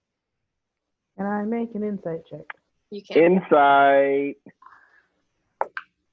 Insight time. Watch me get the first bad roll of the day right now. 19. 19. We literally are only getting dubs today. 24. Oh yeah. He is indeed telling the truth, but you can also see that there is clearly a part of him that he doesn't want you to meet Reed anyways. And if like he was in the house, he wouldn't have told you his location. Makes sense. I don't blame you. But this doesn't seem to be like a direct lie. You actually do think that Reed's out on an errand. Okay. Well, do you know where he is or when he'll be back? Of course, by the end of the day, he'll be back. Told him to make sure that he got his delivery done before the 5th candle was lit. We should probably explain ourselves a bit. I know we're not the kind of people you see around here very much. But Matameo brought us here to try and investigate the beast that Bailey saw. What? Well, Matameo was kind of worried that something bad might have happened near the barracks. And we're here to try and sort it out.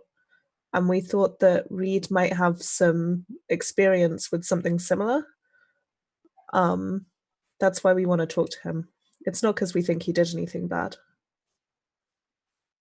Well, as far as I know, he gave up all of that magic mumbo jumbo after his accident. Been doing a pretty good job keeping away from it. We wouldn't want to get him back into trouble. He just might be able to help. We're not very expert with magic either. I can't say that any of us are. Matameo seems to be the only one who can really wield anything that doesn't come from the great mouse god himself. Yeah. He does seem that way, doesn't he? If you're available to maybe come by tomorrow, I can tell Reed that there's a couple of folks looking for him for something like this, and if he lets that conversation happen, then you can come back and talk to him. That would be great. That sounds great. Yeah, we don't want to force him to have it, obviously. I can pass the word along. I'll do that. You're staying with Zeta. Yeah. Yes. I'll let her know if I don't find you first. Okay. I also wanted to know, I have these, and Joel pulls out the claymore mushrooms. I have these mushrooms that eventually turn into a form of explosive. They explode on impact. And I was wondering if you had a glass receptacle that was small and could be opened that I could put them into, so I could use it to like carry it, but also throw both the glass and the mushroom all at once to use it separately, like offensively, rather than having to take it out and risk injuring myself, if that makes sense. Yeah, so you're looking for something thin enough to shatter on impact. Definitely. You're going to be carrying it around with you. Don't suppose that it should be so delicate that it'll break, say, when you walk faster than a moderate jog. I think I can find something. How tight of a lid do you need? Pretty tight. The smaller, the better, actually. I'm thinking about putting one in each one. One mushroom, not a spore, one mushroom cap in each of these containers. So if it's about the size of 2/5 put together, that's probably perfect. They wouldn't happen to be particularly flexible, would they? As of now, they are, but when they become volatile, they won't be. Actually, because I just opened them like 2 hours ago, so I can like look, right? I can test that, right? So I just open it up and see and smush it and around. It is. Will it expand or will it shrink? It'll expand. It'll expand and it'll dry. Okay. So that would actually be perfect if I could put it in something, and this is what I'm telling him. If I could put it into something that's only the slightest bit bigger than it is right now, that would be perfect, as then it would fill up the entire capsule, and then I could just dispose all at once on use. Yeah, if you have anything like that. I think I can get something like that for you. Give me 1 second. And he sort of disappears like a curtain into a little back room. And you guys do have the moment to talk among yourself if you would like to. Okay. So, think we should stake this place out tonight? Possibly. In case Reed tries to run? I mean, there's no reason to think he would or that he's involved, but... I mean, if he were, that would be definitely something we can't afford to miss. That's for sure. It's important. We could take turns. I think that was actually what I was going to suggest. I think that's the best idea. But we definitely should talk to Father Ansel today. Yeah. But I'm thinking, not to be, not to presume anything about these people, but they might communicate with each other more readily. Well, not might. They will communicate with each other more readily than they will with us.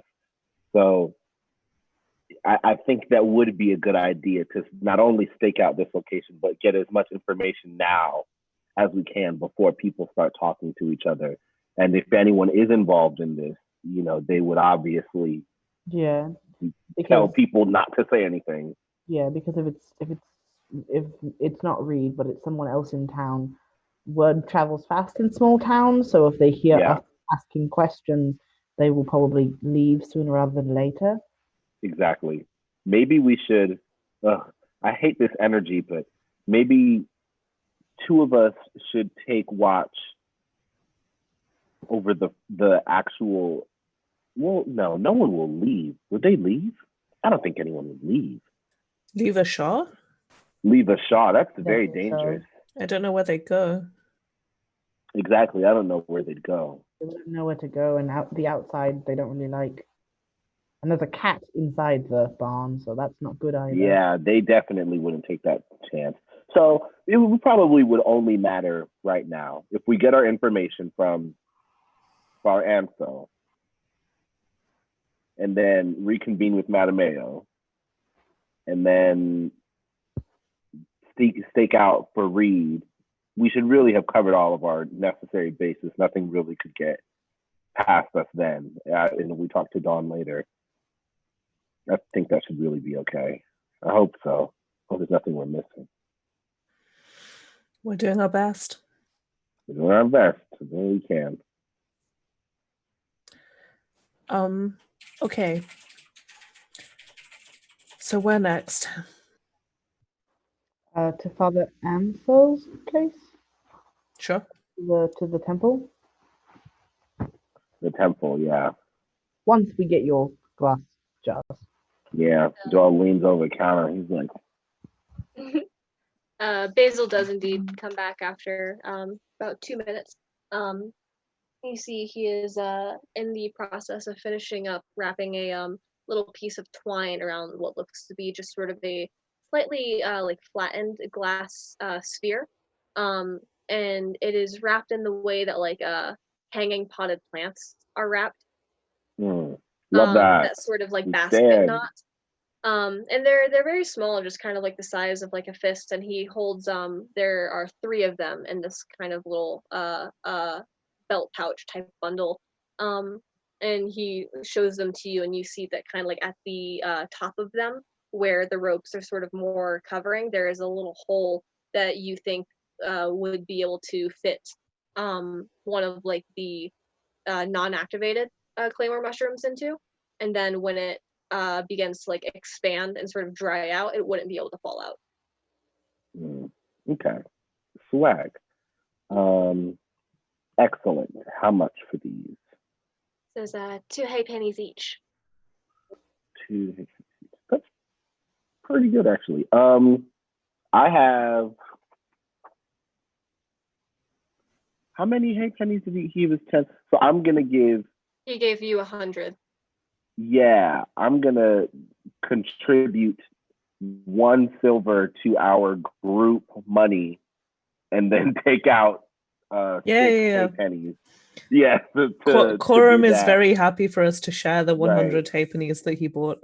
That's not a problem. But just so we can mentally keep track of like we should still have about 100 halfpennies worth of money. When we go back to the dude, we can resell it and do whatever, but so we don't get lost. But yeah, I purchased the 3 jars and begin transferring the claymores. Okay.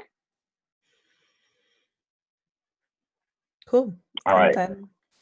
Thanks, Basil. Not Basil. Basil. Basil. Are you Basil? Yeah, you are Basil. Okay, good. It's Basil. I've met like 4 people today, so I was like, wait. You have names are all coming out.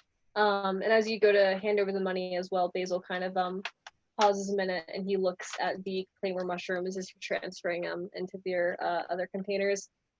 He's got that kind of look in his eye, like he's thinking about something.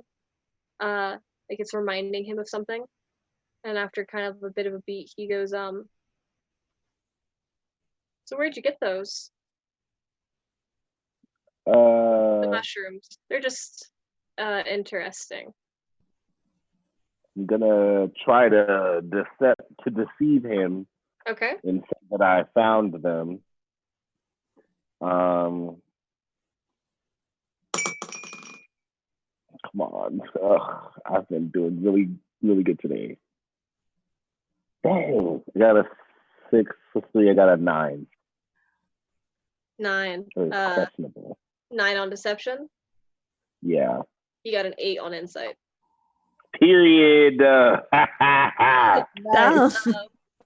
So he nods and he's well, if you're really good at finding things that will explode, as you say that these do, I think I might know someone you might be interested in talking to.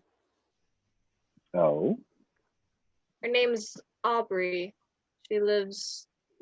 He gestures with his head sort of more in the direction of like the slums kind of area. Mm-hmm. He goes, she doesn't really have a place. She's more of a person that you gotta find, but might just be interested.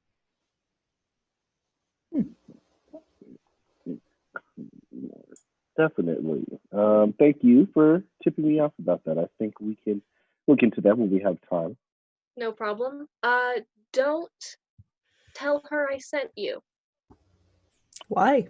Okay. And because then she won't talk to you. Oh. Interesting. Sorry about that. No, it's just how she operates. you find her, you just pretend like you stumbled across her on accident. Fair Okay, enough. yeah. Fair enough, right? Okay. Will do. Thank you again. Hmm? And then Joelle very deliberately places these three things on his belt in front of him, one on his right, one in the middle, and one on the left. No dangling, no clanging, no nothing, no rolling twos and blowing up and literally dying. None of that is happening. Gosh, The don't moment roll I get another natural opportunity, I'm one. wrapping those up. Yes. No, for real. Like literally, this is just up the stakes. So very intentionally does that. And the moment I get a chance, I'm wrapping these up in something else too. I don't know. I Okay. don't care. I'm being careful with it. Okay, so now Practice we're gonna bomb safety, everyone out there. Be sure when you're carrying around explosives with you, just practice good bomb safety. Try and stay Be 6 deliberate. feet away from the nearest explosive. Ideally. Social distance your bombs, folks. Social distance your bombs from one another.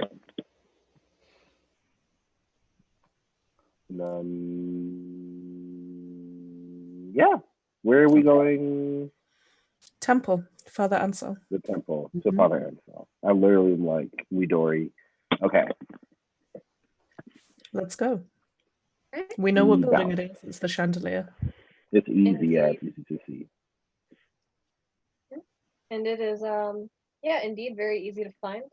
You exit the merchant ward, you move a little bit more into what you would imagine to be the council ward, given that it holds kind of the council building in the cello case. Above it being Dawn's teapot, little assortment. And then I finally have my town map, so I can give a better directions about where you guys are actually headed. Yeah, you make your way a bit closer to the end of the hall where the guards stay, and a little bit before that, there is the cloth-covered fallen iron chandelier. The one that Madame told you was originally the timepiece for a shaw, and then it fell under its own weight, and they had to replace it with a lighter wooden one, which is currently in effect now. Yeah, you can just sort of, there's no real designated entrance. You kind of like hover around, kind of like walking around the perimeter looking for like a door or something, and then you notice that there's sort of a spot a little bit where like the corner of the cloth doesn't really touch the ground, and there's a couple of mice that you see lifting it up and ducking in and out of the building. Okay. So you enter inside, make our way in. and very similarly lit to you would say probably like Dawn's home. Not very bright at all, but there are a just myriad of colors reflecting off of everything. The inside, when you sort of look up, even though the kind of tarp-like cloth that's covering this is white, the amount of flickering candlelight that is reflecting off of various different pieces of colorful stained glass is just casting all kinds of jewel tones everywhere, to where you can't even really like see the color white anywhere. It's all just cast in various decorations, and you see a lot of sort of gold filigree in the dark black iron of the chandelier, which is all visible in the same way that like the exposed rafters are visible in some kind of like rustic kind of homes. And it is all very serene in a liminal space kind of way. Excuse me. And you can see in the middle, a little bit pushed back towards, I would say, like the north side of the temple, there is a probably twice your size statue of what looks to be a mouse wearing long flowing robes. Looks to be made out of like brass. you would guess, up on like a high pedestal, and is holding a candle in one hand, sort of raised up, and its other hand is kind of down at its side, holding out as though giving something to somebody, like much shorter than it. There is a little like wreath of leaves and flowers in its other hand. And most concerningly, going into this little temple, is that you cannot find at first what looks to be a good direction to maneuver through, as there are, you would think at first glance, maybe 20, 30, 35 at the very, very most, little sort of cots just made out of blankets and a bunch of pillows, and you see just sort of strewn about on the floor, being tended to by various other mice wearing like vestments. There is just a bunch of mice laying on the floor on these little cots, curled up under their blankets, and all of them look very sick. Okay. Can we go up to one of the people tending to them? Yeah, they're very easy to spot. They're wearing very distinct royal purple robes with a little gold clasp kind of keeping them together. And you approach, I guess I'll say like a little sort of off-white mouse, kind of in the process of like replacing a sort of damp cloth on the forehead of one of the mice laying down here. And she looks up at you as you approach and gives a little bit of a smile, nod of her head, doesn't say anything. Ayla, you're good at this. Sure. Excuse me. Is I assume the people here are we were new in town, obviously, and we heard that there was some sort of illness going around. Are these the people who are suffering from it? She nods. Is there anything we can do to help you take care of them? She thinks for a minute, and then she sort of smiles again in like a sad way, and she shakes her head. Are you under some kind of silence vow? She smiles again and shakes her head, and then just kind of puts a finger. Okay. Do any of you know sign language? To a basic level, BSL? Yes. In character? Yes. Oh. Yes, in character, yes. Joelle, you would know she is signing to you that she cannot speak. I see. Okay. But obviously she's here. Why did I know that? I remember something happened in the first week, and I was like, "Can I know ASL? Because I want to know it, and I actually know some." And I was like, "Can we do that?" And yeah. Anyway, he signs back. We'll say poorly that asking to attempt to heal one of these people, and he shows that he is a cleric. Kind of, well, tries to show with his clothing, but they can't know, so he can show. Vestments are pretty easily discernible as Yeah. vestments. Compared to everyone else in your party, you're very distinctly dressed. And when you begin signing, her eyes light up, and she, sort of straightens up, shoulders go back a little, and she signs back to you. Yeah, she signs back to you, and essentially she goes, our healing spells haven't had much of an effect, but if perhaps something from out of town would be better, I would think that you should ask the father first before you try. Okay. And then I find back who is or who is that, or where is he? Because I would assume she's talking about Father Ansel, but we're gonna see.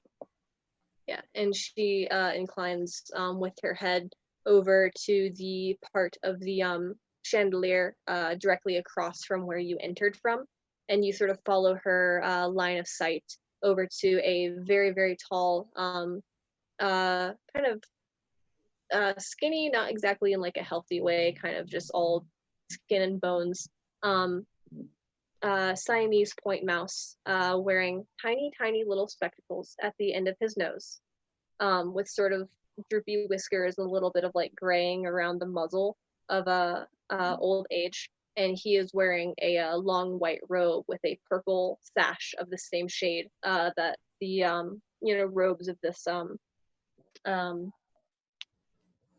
clergy person is also wearing, and he's got that same sort of gold band, just kind of keeping the sash around his shoulders. He's got a mantle that sort of gives him a broader shoulder silhouette than what you think he actually probably has. And he just seems to be very quietly talking to another one of these little clerics.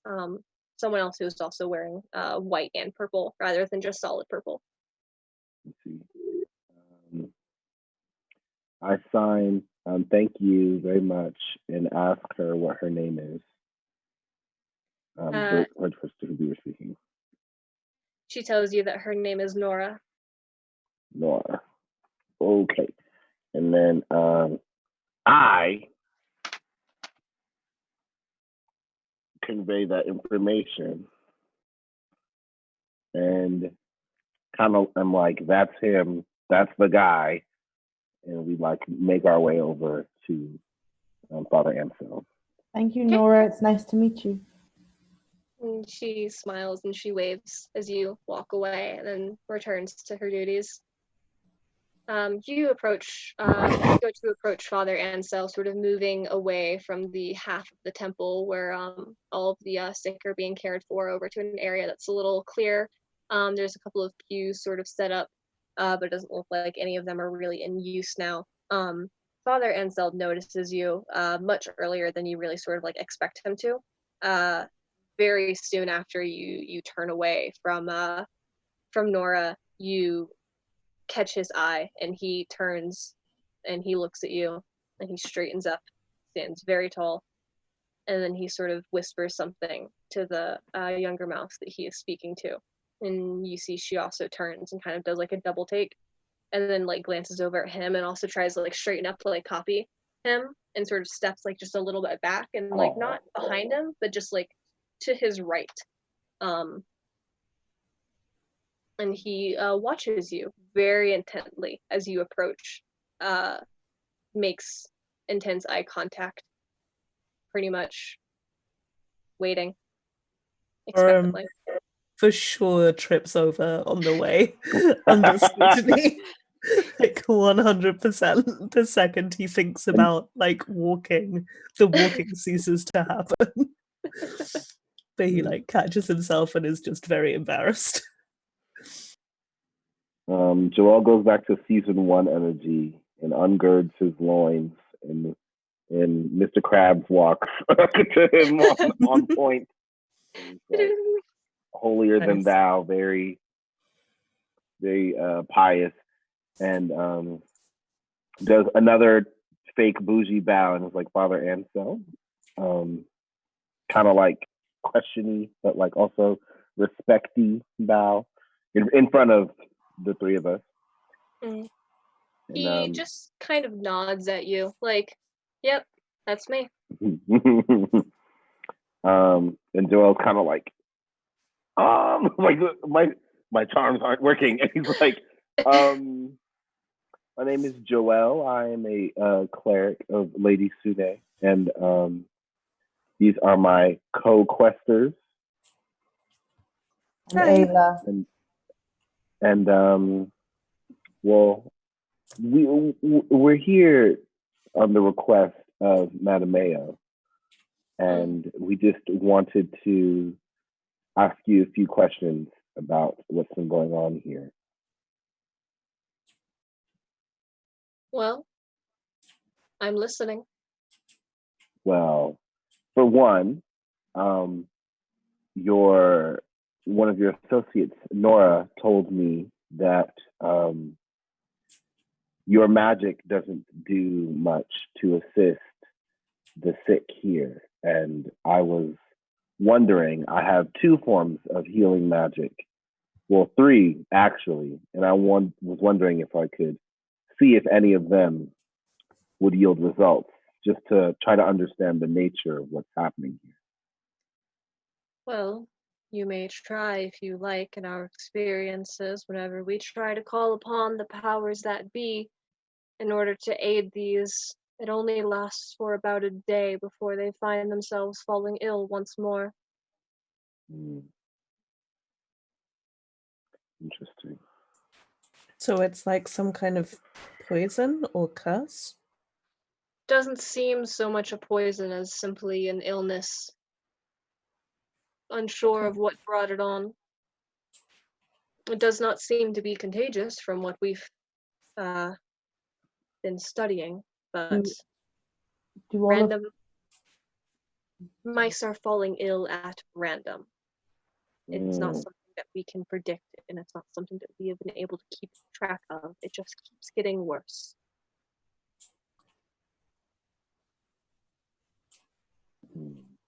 Well, Joelle kneels down. Are there any mice in this immediate area? No, there is Ansel, and then there is the younger mouse who's kind of standing, behind him. I see. But other than that, you are the only ones in this like half of the temple. Okay. Well, okay. Ugh.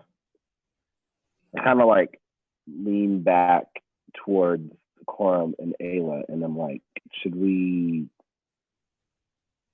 say what we know about Reed, or I think everything, all the cards are on the table here. I think it's about time. Yeah. Right? I don't think there's any Okay. point hiding it. I don't think there's any point hiding anything, exactly. Joelle kind of like drops the facade and is like, well, Madame Mayo requested our assistance with regards to the plague and the other things that seemed to be ravaging your people. And Yes, he told us that he was on the lookout for outsiders to come and try to save us. Oh, well, we don't mean that you can't help yourselves or anything. It's just we have different expertises that you might not have in town. It's all very well. From what we've been observing the past few days, it doesn't seem that we can help ourselves at all. hopefully that can change if we can do anything about it. Hopefully that won't be the same. But from what we observed, we can't. We're trying to understand the nature of these ailments, of these boons that have befallen Ashar. And Dawn gave us very specific criteria that seem to have been hit, but we don't understand why. And one of them seemed to have a very specific arcane origin.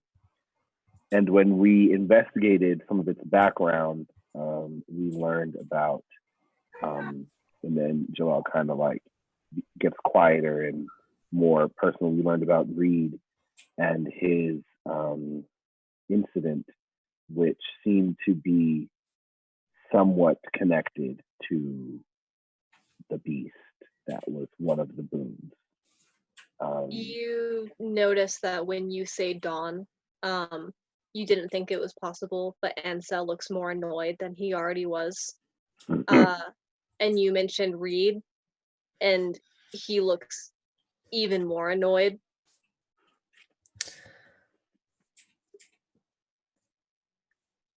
And he goes,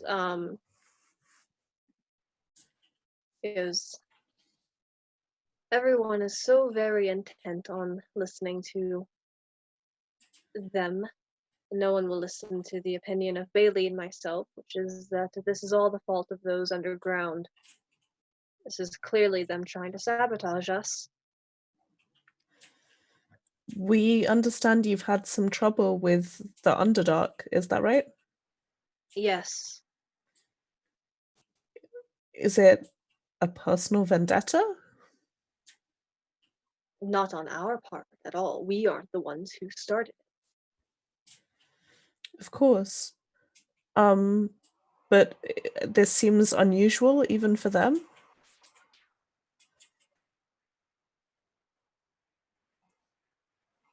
Do you know anything about them?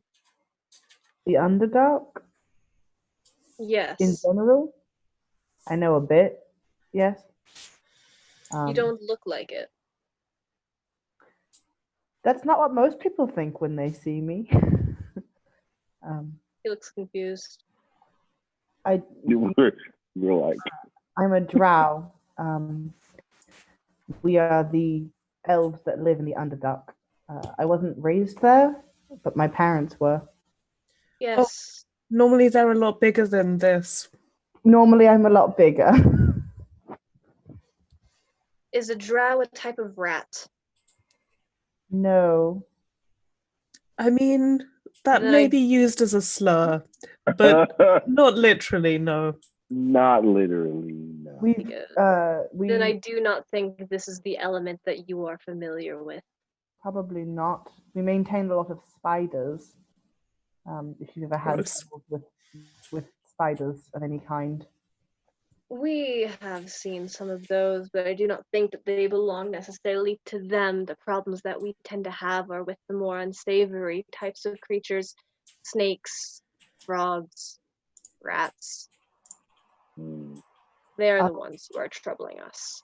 Are they magical in nature? They seem to attempt to be,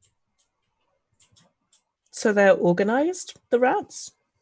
in a way, in the similar way that we are. Okay. Interesting. Well, Bailey did say that she saw a mouse-like figure when she saw the beast, right? Mhm. It could have Yeah. been a rat from the Underdark. It's possible. Interesting. If there is a Why similar, do you hold? sorry, Why do you hold such disdain for Dawn and Reed and other disparate members of your community that have similar capabilities to you? As important as they would like to lord themselves to be, I am not one who is interested in listening to the opinions of children, no matter what kind of prodigies they may have proven themselves to be. And you notice very quickly the little mouse figure behind him, she just sort of deflates. But he is not looking at her. Can I message her? You, in theory, yeah. Then I see this happening and I do that. I message her, it's me, the goat dude talking. Sorry this is so secretive. But your boss seems kind of unfriendly. You can reply to this message. Press one. There's a beat, and then you hear telepathically as she returns it. She's like, Oh, it's okay. It's just like this sometimes. I really like your horns. Again. Thanks, I like your robe. Do you want to get a cup of tea sometime? Yeah, maybe if I'm allowed to leave. I'm not usually allowed to leave. I could bring you a cup of tea. That would be really sweet. I'm Coram. I'm sorry. Coram probably blushes furiously while this is happening, for no reason that anyone else can tell. just going. She has cheered up quite a bit. You see, she's kind of got a little bit more of like confidence in the way that she's standing. While that discourse is happening, Joelle kind of like, not like sharply, but kind of like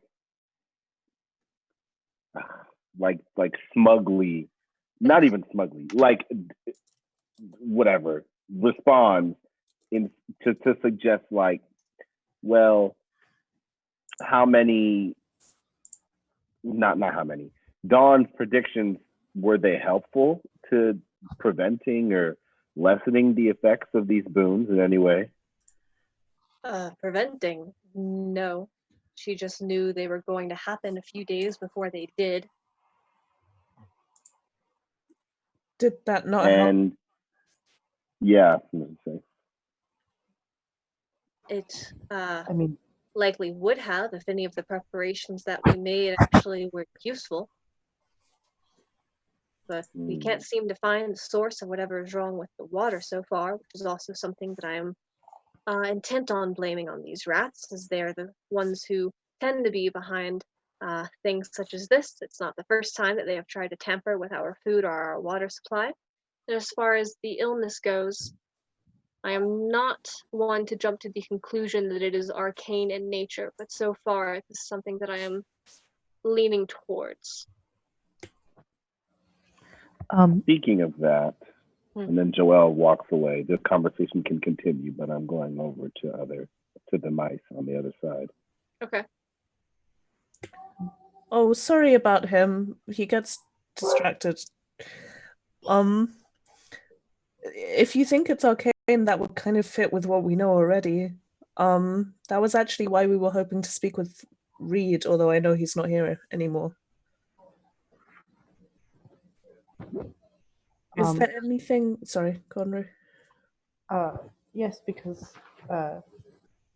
the place where Bailey was attacked outside had some very clear signs of arcane magic, and so if you think that there is a possibility that the rats are causing this and that they are using arcane arts to do so, they might be planning something larger. I would not be surprised if that were the case. What could you tell us about Reed's accident? What happened to him afterwards? Have you ever heard of the teleportation accident known as splicing? Ooh. Vaguely. I've never seen it. Well, we recently learned that similar things can happen when you attempt to summon things that do not belong. Reed was... It was a mess, to say the least, and it was not something that I or any of my assistants here seem to have in their capabilities to fix. And so, of course, the day is saved when Dawn comes around and she does her little plants and her tinctures and her incense, and she just fixes him right up, back to how he was.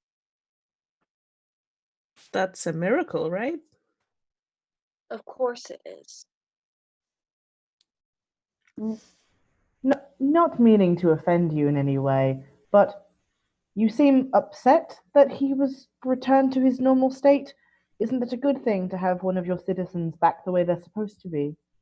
Of course, it's a good thing, and it is, I would say, am I supposed to take it as an equally good thing being shown up by a child?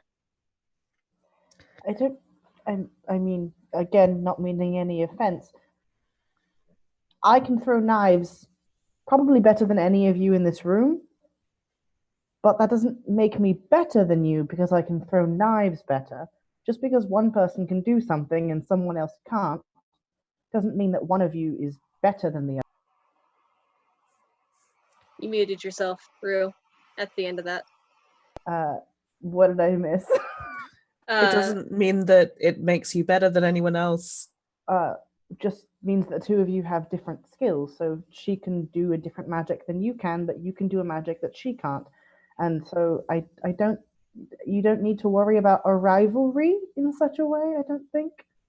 When it comes to healing, Dawn doesn't use magic. She uses her science, or whatever she calls it.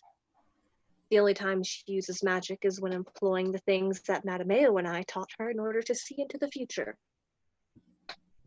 Is that something you can do too? No. Okay. She must have been a very good student. Especially for someone so young. She wasn't a student. She was found. Madameo and I raised her. Oh, and then you're estranged now? She took to him more than she did to me. I had my church duties to look after, and Madame Ao had whatever an arcanist does. But unfortunately, he also had Reed to look for, and I guess she felt ignored, so she had to develop her own form of magic to impress him. And apparently, it not only impressed him, but it impressed the rest of the council, and so she was given a place on ranks with the rest of us. That sounds like a sad story for everyone, not being Not, able to connect. she seems to be doing very well, so I guess it's not sad for her now, is it? I Well, mean, she lives by herself in a teapot. it's very difficult to be alone as a young person, especially if you've been sort of tasked with the responsibility of someone older. Like if she is being held on the same level as someone like you who has a lot more experience, I imagine things are harder for her than she's letting on. It's a lot of experience to put on someone who is young or a child. He sort of glances away very briefly. You can kind of tell in his face, making arguments that he hadn't really considered previously.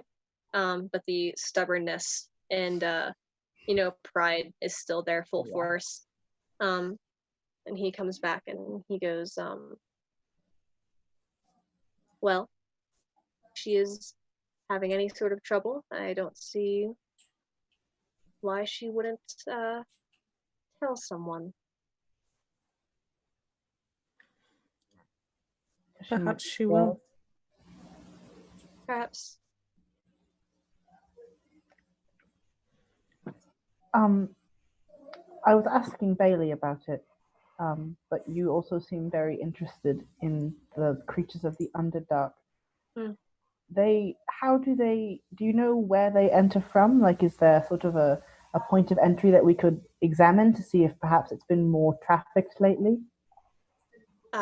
Most of the time that they tend to emerge for skirmishes with our own guard, they report that they come from the other side of the barn, the other wall. Okay.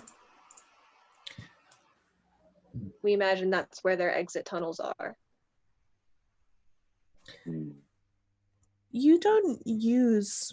I saw on your statue you have that beautiful garland. Do you use flowers or anything in your temple for decoration or worship? Worship, yes. Any sort of greenery is a sign of friendship and good faith.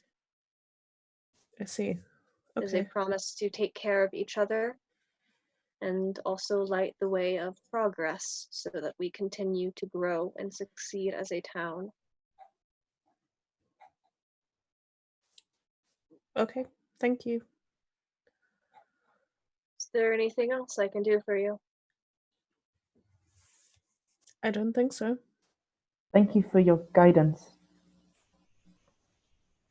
Of course. He turns to the little mouse behind him and goes, Zuri, let's go. And begins to walk off towards another part of the temple, kind of obscured behind a couple of like drapes. And Zuri starts to kind of skitter after him. And she turns and she looks back at the rest of you with her big eyes. She waves. She turns and she scurries off. Okay, she's my new favorite. I love her. Suria's queen. You would remember that you have heard her name twice before as someone that mentioned by Dimitri, and Zeta, I believe, is somebody that Joelle would get along with. Mm-hmm.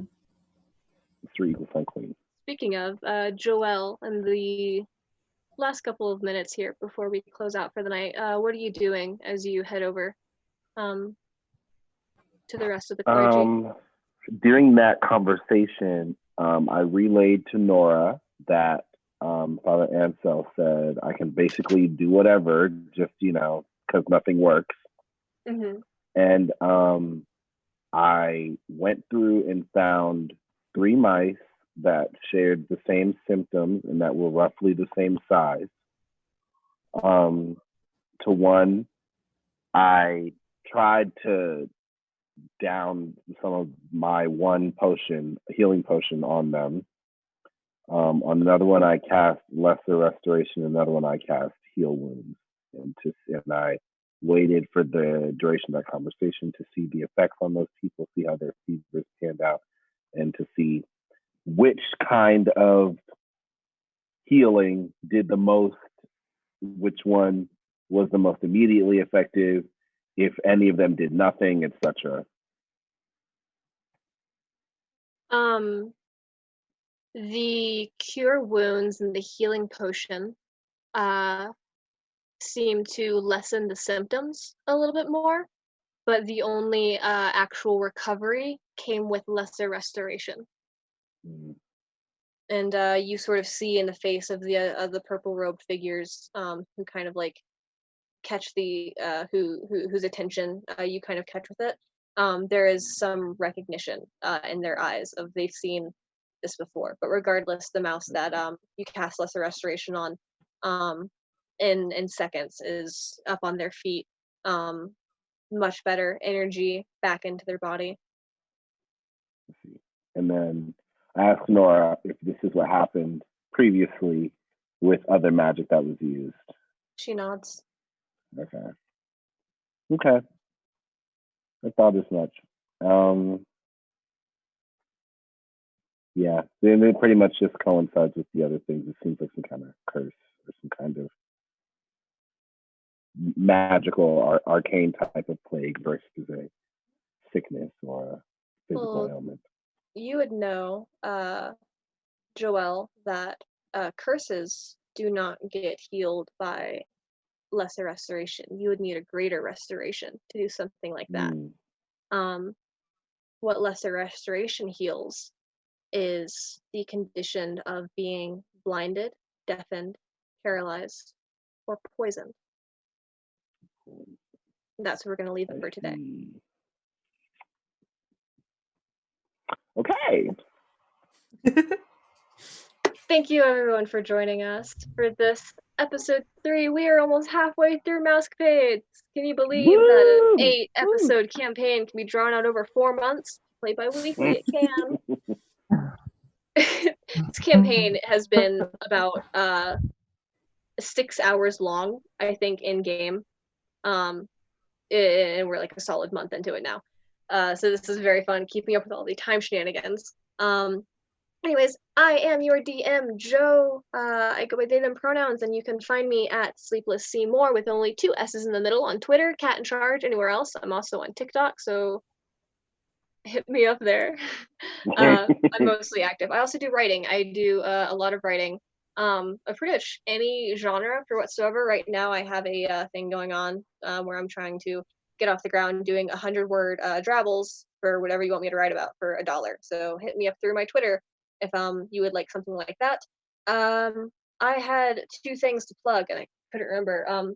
Miranda, actually, you should plug the other one because it's not actually a thing that I'm hosting. However, tomorrow, if you would like to catch me on CouchCon, I'm going to be hosting a D&D trivia panel in the style of, actually, if you've ever seen the College Humor show, it is essentially a game of corrections. I have 3 panelists whose names I need to find because I've yet to shout them out. Let's see. So the panelist that I will have is Daria, who is a Heroes Without Limits producer. We've got Jazz, and we've also got Sophia. So I will be messaging you guys on Twitter. But yeah, come check it out, have some fun. If you would like to participate in the panel as an audience member during the break, because it's a 2-hour panel, during the break we are going to have a 15-minute segment where I ask questions to the Twitch chat. And if you reply first, and if you reply right, then you will also win a free 100-word drabble about whatever you want me to write about. So come check it out. Get some free literature about like your D&D character or whatever. And I think that is going to be enough for me. So Ari, please take it away. All right, I'm Ari. I also go by George the 13th. I also go by C Anemone, and I am the Frog Prince on TikTok. My Twitter is C Anemone6, no underscores. Those were stolen from me viciously. I play Joel, who also goes by he, him. Thank the Lord that he was revived. Lady Firehair is a generous matron. My neck is no longer broken, and that is amazing. And yeah, that's about it for me. I'm a pretty cool dude. I do mostly fighting game stuff on Twitter. Check me out there. Check me out on TikTok. That's the Frog Prince. Yeah. All right, Miranda. Hey, I'm Miranda. I go by she, her pronouns. You can find me on Twitter at mdebenham1. I wanted to plug that on Sunday at 11 a.m. Eastern Time or 4 p.m. UK time, I am running a panel on portraying disabilities in TTRPGs. Joe is on that panel along with Jazz, Mike, and Thay. And yeah, we're going to have a chat and talk about like good and bad practice. And that is part of CouchCon, which is being run by I think 4 different channels grouping together. And that's a whole weekend event. And finally, shout out to Random Acts, which is a charity that I volunteer for, who are currently fundraising for COVID-19 volunteers. So look them up as well. They're awesome. Thank you. All right, and then Rue. I'm Brew, and I use he or they pronouns. You can find me on Twitter as @IlanaKnight13, and anywhere else like Instagram or Tumblr as just Ilana Knight. And when I'm not doing this, I do a lot of sewing and things. So I'm making a lot of dice bags because I'm bored at home for the coronavirus. So if you're looking for a dice bag, I make them out of the scraps of fabric from costumes and stuff. Nice. Wish I was bored at home. I am what you call an essential worker. So I am working 72-hour weeks at the local grocery store. Oh, geez. Damn. Oh, I have, Joe. I have to go to bed as soon as the stream goes off. I have work at 4 a.m. tomorrow. Good night, everybody. Nice. Last but not least, Blackout. good night. This is my bed. I'm literally just collapsing. I'm turning off my laptop and I'm laying down. Damn. And then of course, last but not least, we do have Ivy, who unfortunately could not make it today. Ivy goes by she, they pronouns. They play Alex, our lovely elven himbo monk. Butch_Paladin on Twitter. Go and check them out. They're relatable, they're funny, they're everything that you want in a Twitter person. And then the last shout outs that I have to do is Holly Hemlock on Twitter, who makes all of the character portraits that you see here. My Big Moods with an S, Ambrose on Twitter as well, who makes this layout that you see. And then Samwise Gamgee, who is our producer for today, replacing Nova because she needs a well-deserved break.